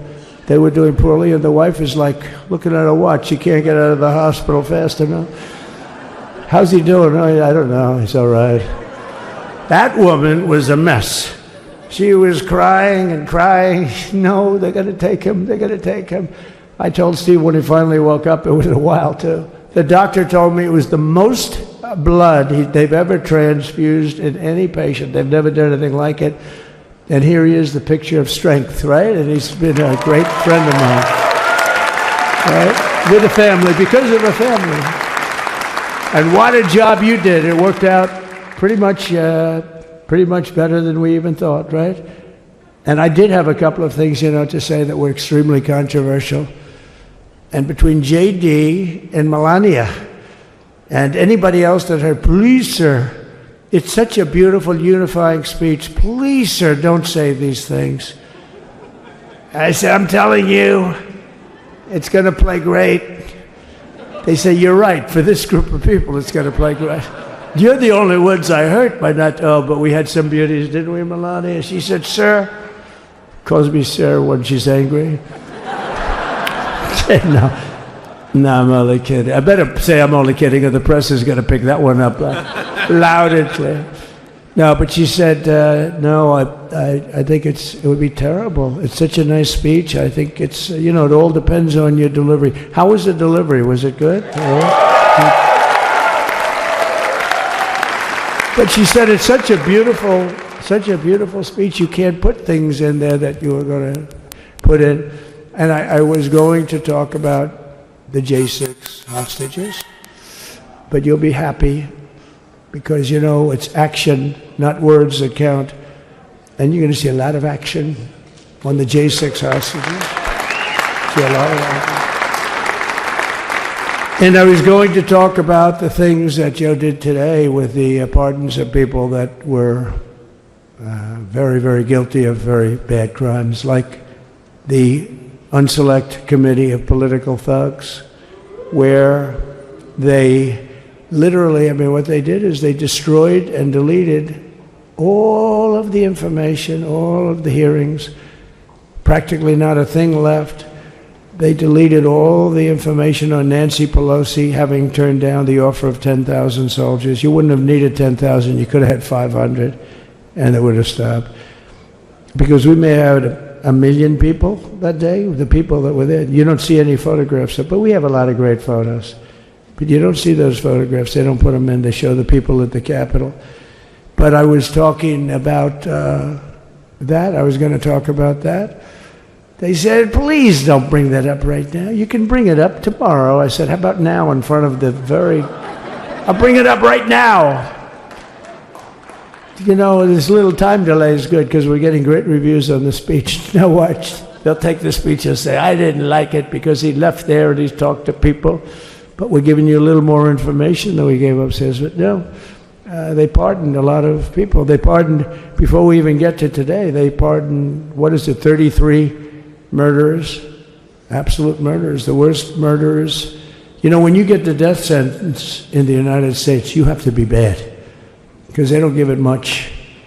And he pardoned almost everybody having a death sentence. And if you went through the crimes that were committed, you wouldn't even believe them, the level of violence, the people that were killed, the innocence of people that were killed and children killed by these people. And he pardoned them for whatever reason.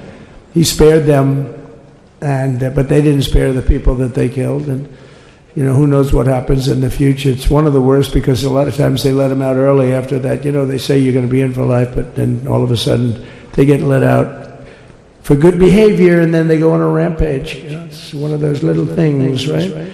But I was going to talk about that. But I was really going to talk about the level of, you know, what's going on. Why are we doing this? Why are we trying to help a guy like Milley? Why are we doing Milley? He was pardoned. What he said, terrible what he said. Why are we helping some of the people? Why are we helping Liz Cheney? I mean, Liz Cheney is a disaster. She's a crying lunatic and crying Adam Kinzinger. He's a super crying. I never saw the guy not crying. He's always crying. I looked at him. I remember years ago he was actually on my side. And then one day, you know, when you don't want to kill people in wars, they turn against you. Liz Cheney hated the concept of not going to war with everybody. Let's kill everybody. Let's spend a lot of money on military equipment, you know, where her father works, right? And but what she did was incredible. Think of it. They destroyed and deleted all of that information that went on for almost 2 years against Trump. And the reason they did, because it was all false. Like the person that said, I tried to strangle a Secret Service agent. That's one of the toughest human beings I think I've ever seen. I actually had a friend saying, please don't change that, sir. You are the coolest sucker in history. Remember, she said, I put my hands around his neck because he wouldn't go to the Capitol. Made up fiction. And I was rebuffed. And the guy on the right is a massive weightlifter, probably stronger than me. Do you think he's stronger than me, honey? You know who I'm talking. Possibly stronger than me. Slightly younger than me, like, I won't say how many years because I don't want to talk about that, but a lot of years. But I had a friend that said, why are you disputing that story? That's the coolest story I've ever heard. That I would attack a karate champion, get slightly rebuffed, and then throw my arms around a guy with a neck about this big. Even though there are bars, you know, there are bars, you can't really do that anyway. So I wanted to talk about that. But all of that stuff got deleted. And the reason it got deleted is they were all caught in lies. You know, Secret Service testified and they said it didn't happen. Actually, the two guys were very embarrassed. They're suffering because their friends are saying, did Trump really do that to you? But they gained a whole new respect for me. But it was just make-believe stuff. And there were a lot of make-believe stories made up. So rather than suffer the wrath, like the story with Nancy Pelosi, I offered her 10,000 soldiers. She knows it. She admitted it on tape that her daughter made. She's a videographer or whatever you call her, which I'm glad she is. Oh, she can't be in good stead with Nancy.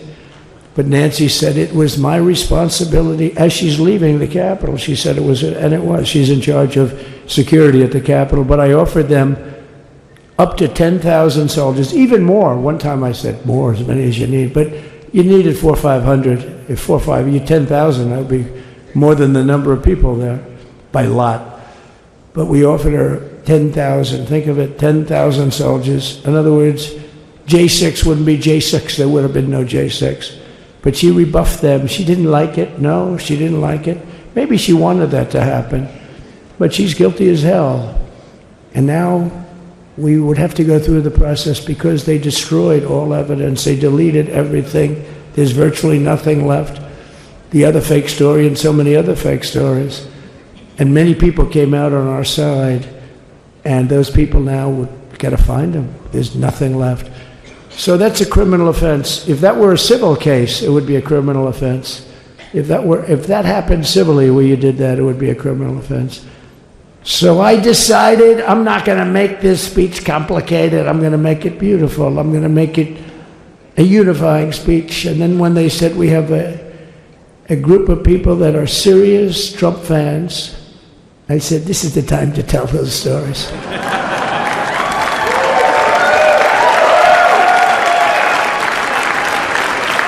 He knows. So anyway, but seriously, I'd like to, I think it was a tremendous success. I think we're very lucky we put it inside because it is really cold. We just went to the helicopter out of respect to something that's taken place for a long time. I guess it's as old as helicopters. You used to get into a stagecoach, now you get into a helicopter. Times change. But it's pretty old custom. And it's a beautiful custom, actually. It's a beautiful custom. I wish we could have had a better relationship. I wish we could have had a better relationship between Republicans and Democrats. I was with Senator Schumer. I said, Chuck, I think it's time we all start getting along a little bit because it doesn't make sense. I mean, we literally never get a Democrat vote. They never get a Republican vote, almost. And although there is a bill coming up very shortly that we have a lot of Democrat votes, right? That's going to be a very beautiful bill. We're going to have a deciding, I would say, within a week or so, I think. And it's going to be a very good bill. You all know what I'm talking about. So I just want to thank you all for being here. You have been our fans from day one. All these people all over. You've been our fans. This has been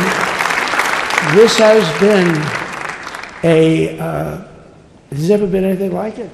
There's never been anything like it. This has been a movement like no movement ever in history for probably any country, let alone this country.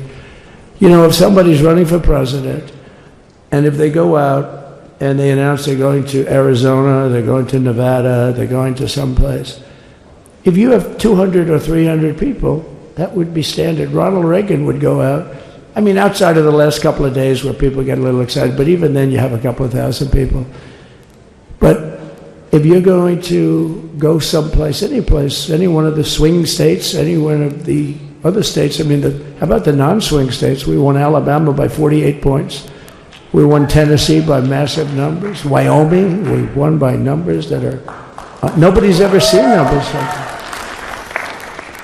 And, you know, places like California, we did great, but when they send out like 38 million ballots, and nobody knows where the hell they're sending them, and then they come pouring back, the whole thing. You know, they passed a law in California that if you work in an election bureau, and if you so much as ask for a voter ID, if you say, sir, ma'am, could I please look at your voter ID? They have the right to put you in jail. You're a criminal. Can you believe that? There's only one reason that happens. They want to cheat. So they had it where voter ID wasn't accepted. But now if you even ask for it, this is seriously a bill that was just signed, passed in their legislature, and it was signed. And I think when we get things cleaned up and we get back to a little bit of normalcy, I'm going to ask the Speaker to really get involved, because I think we would have won the state of California, because, you know, if you look at my numbers with Hispanic, we're at 56%. And we won the Texas border that had never been won, as the governor said. He's doing a good job, the governor, by the way, of Texas. But as the governor said, it hasn't. Oh, did I get lucky? Did I get lucky? Supposing I said, you know, he's not here, but the governor of Texas has done a terrible job. Wow, look at you. You mean we couldn't get you up in the front row? I tell you. Supposing I said, JD, the governor of Texas, is not doing his job. You heard what I said. See, I didn't know you were there. I said he's doing a great job. He's doing a phenomenal job. But now you're going to have a partner that's going to work with you because you didn't have. Not only didn't he have a partner, he had people selling the wall. Right? We have a fence structure that we worked on. The governor worked on with me, and I didn't love it, to be honest with you. I wanted a nice precast concrete, 40, 50 feet high, like a beautiful, could have been a T-shape, Y-shape. I love construction. I wanted that sucker to go up maybe 50, 60 feet. It would have looked beautiful, a nice Y shape. And they said, the problem is, sir, they climbed that like a rabbit. I said, what do you mean? No way. And they brought some of these guys out. They climbed it like... And the other thing is you hit it with acid and the thing will disintegrate. They have things for concrete. So they needed very hardened steel, very special steel. And then they needed 7,000-pound concrete inside that steel, inside that steel. And then they have a rebar that's the toughest steel made. Very hard to cut. So this is why very little is cut. I mean, it's right. And then they put a anti-climb panel on top. I hated it. I said, it's so unattractive. And I said, why would that work? I don't believe it works. And I went to watch the Border Patrol, gave a display. We had actually 2 sets of climbers. The guys that climb up walls with drugs on their back, I mean, they got like 60, 70 pounds of drug, and they go as fast as you can walk. They go bip, bip, bip. Or we have Mount Everest type climbers. And honestly, the drug guys were much better. I couldn't believe it. The drug guys blew them away, right? But it's true, the anti-climb panel, they couldn't get around it. They just couldn't. You didn't have it. So sometimes you sacrifice beauty for efficiency. And we did. So we built this wall, and we built over 500 miles of wall. That's why we had such good numbers. The famous chart that came down, very thankfully, the chart that came down on my right, Governor, had I not looked over there, I'm not speaking right now. You might be speaking here. You want to know the truth? You, JD, have got a lot of great people in this party, but I got very lucky, but we had the best numbers we've ever had. But I bought, what happens is when you... Well, a little bit of a funny moment, Donald Trump calling out the governor of Texas, and he was found to be sitting right amidst the crowd in the Emancipation Hall. Now, Shri, what do we make of this? Was this the inaugural address, or was it the one that we just heard? He says, the sun was out, we could have shifted it outdoors, but we completely blew it. He also said that, look at all of you, you look better than the crowd upstairs. Those are all old people. You're dressed better, you're a younger lot. I mean, he says what he wants to say now, doesn't he? Absolutely. So this is not, that was really the inaugural address, Kabir. This is Trump, settling in, enjoying himself, the fact that he's back in the White House, having a great conversation with reporters, rambling on, speaking about everything that's, coming to his mind right now. But I think all eyes are going to be on the executive orders he's going to be signing after this. So let's see what comes of it. I think tomorrow we'll get to know. It's already like in India, it's already like tomorrow for us. So we'll know what he's exactly going to be doing. And the next, 100 days, like he's promised, are really going to be very important. I think the world may be a very different place than where it is today. So I guess anything can happen. All right. And Sandeep, before we slip into that commercial breather, he did talk about the pardons as well. And one of the last act of the outgoing President Joe Biden was to pardon his own family members. And he supposedly did bring it up. No Joe Biden in the Emancipation Hall, if you clearly see. No, but, that's just a reflection of the kind of adversarial politics that's going on in the United States, where the outgoing president has to kind of pardon his own family to, insulate them from possible retribution from the Trump administration. So it's a kind of a very vindictive kind of politics in the United States, the kind that we haven't seen in a very long time. But that's the that's the kind of personal battles that both of these parties, and indeed Trump and Biden, have been fighting in the last couple of years. They've been intensely personal. In fact, if you see the last time when Trump refused to even attend the inaugural of President Biden, it became very personal because he believed the election was stolen from him and all of that, and he still believes that was the case. And that, unfortunately, for him, Biden didn't reflect that same sentiment, where he came there and he followed the motions of the outgoing president in the finest tradition of the presidential office. But that's the intense rivalry that we've been seeing in politics. That's the kind of agenda that Trump has been kind of he's brought, and he's very, very personal. He's very direct, and he speaks exactly what's on his mind. There, it doesn't make any. He doesn't hide anything. He's not a, he's like a knuckle duster in politics, if you can put it that way. He's very direct in what he says and feels exactly, and that's what you're seeing. And that's what we saw. That's what we saw exactly. From the rotunda, a couple of steps downstairs is the Emancipation Hall, where this speech currently is underway. But this is not where the party is going to stop. The luncheons are going to take place next, and of course the galas and the balls that are going to happen in the evening as well. We're going to slip into a quick commercial breather here. Sandeep and Sri, many thanks for joining us here in the studio. The rolling coverage of Donald Trump's inauguration ceremonies and the presidential parade, the military review, all of that continues right on the other side. Keep it with News 9, ladies and gentlemen.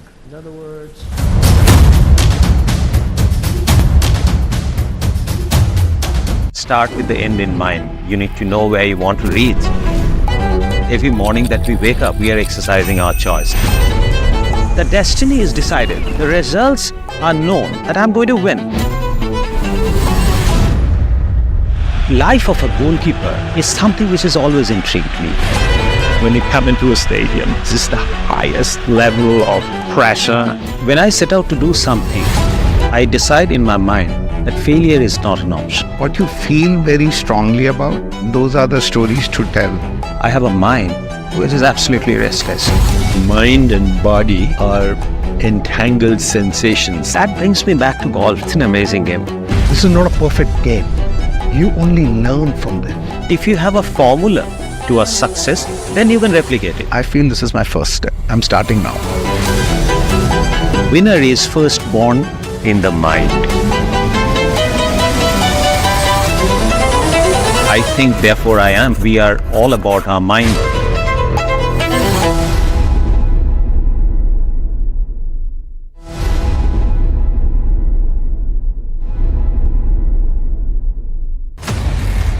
From the highlands of Afghanistan to the jungles of Vietnam, the deserts of Africa, to street battles in Mosul, the AK-47 has dominated every conflict. But what if it could be made even better? Enter the SSS Defense P-72, India's answer to the AK-47. So how good is it? Let's find out.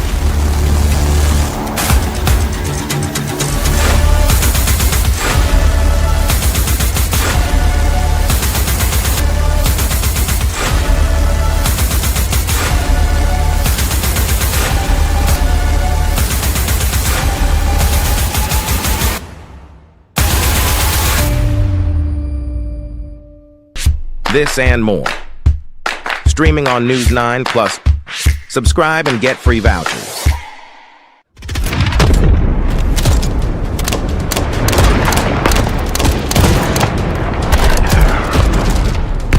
In the chaos of battle, one weapon stands as a silent reaper of the battlefield. It can kill at ranges of over 3 kilometers. Just one precise shot can shatter enemy lines, disrupt entire formations, and tip the scales of war.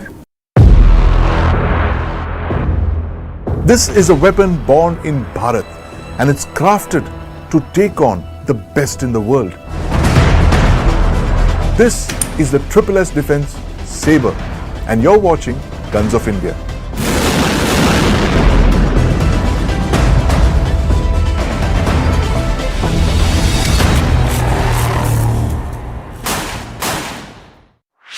This and more.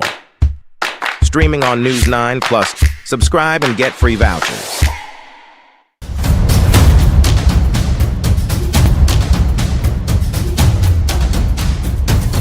And the 47th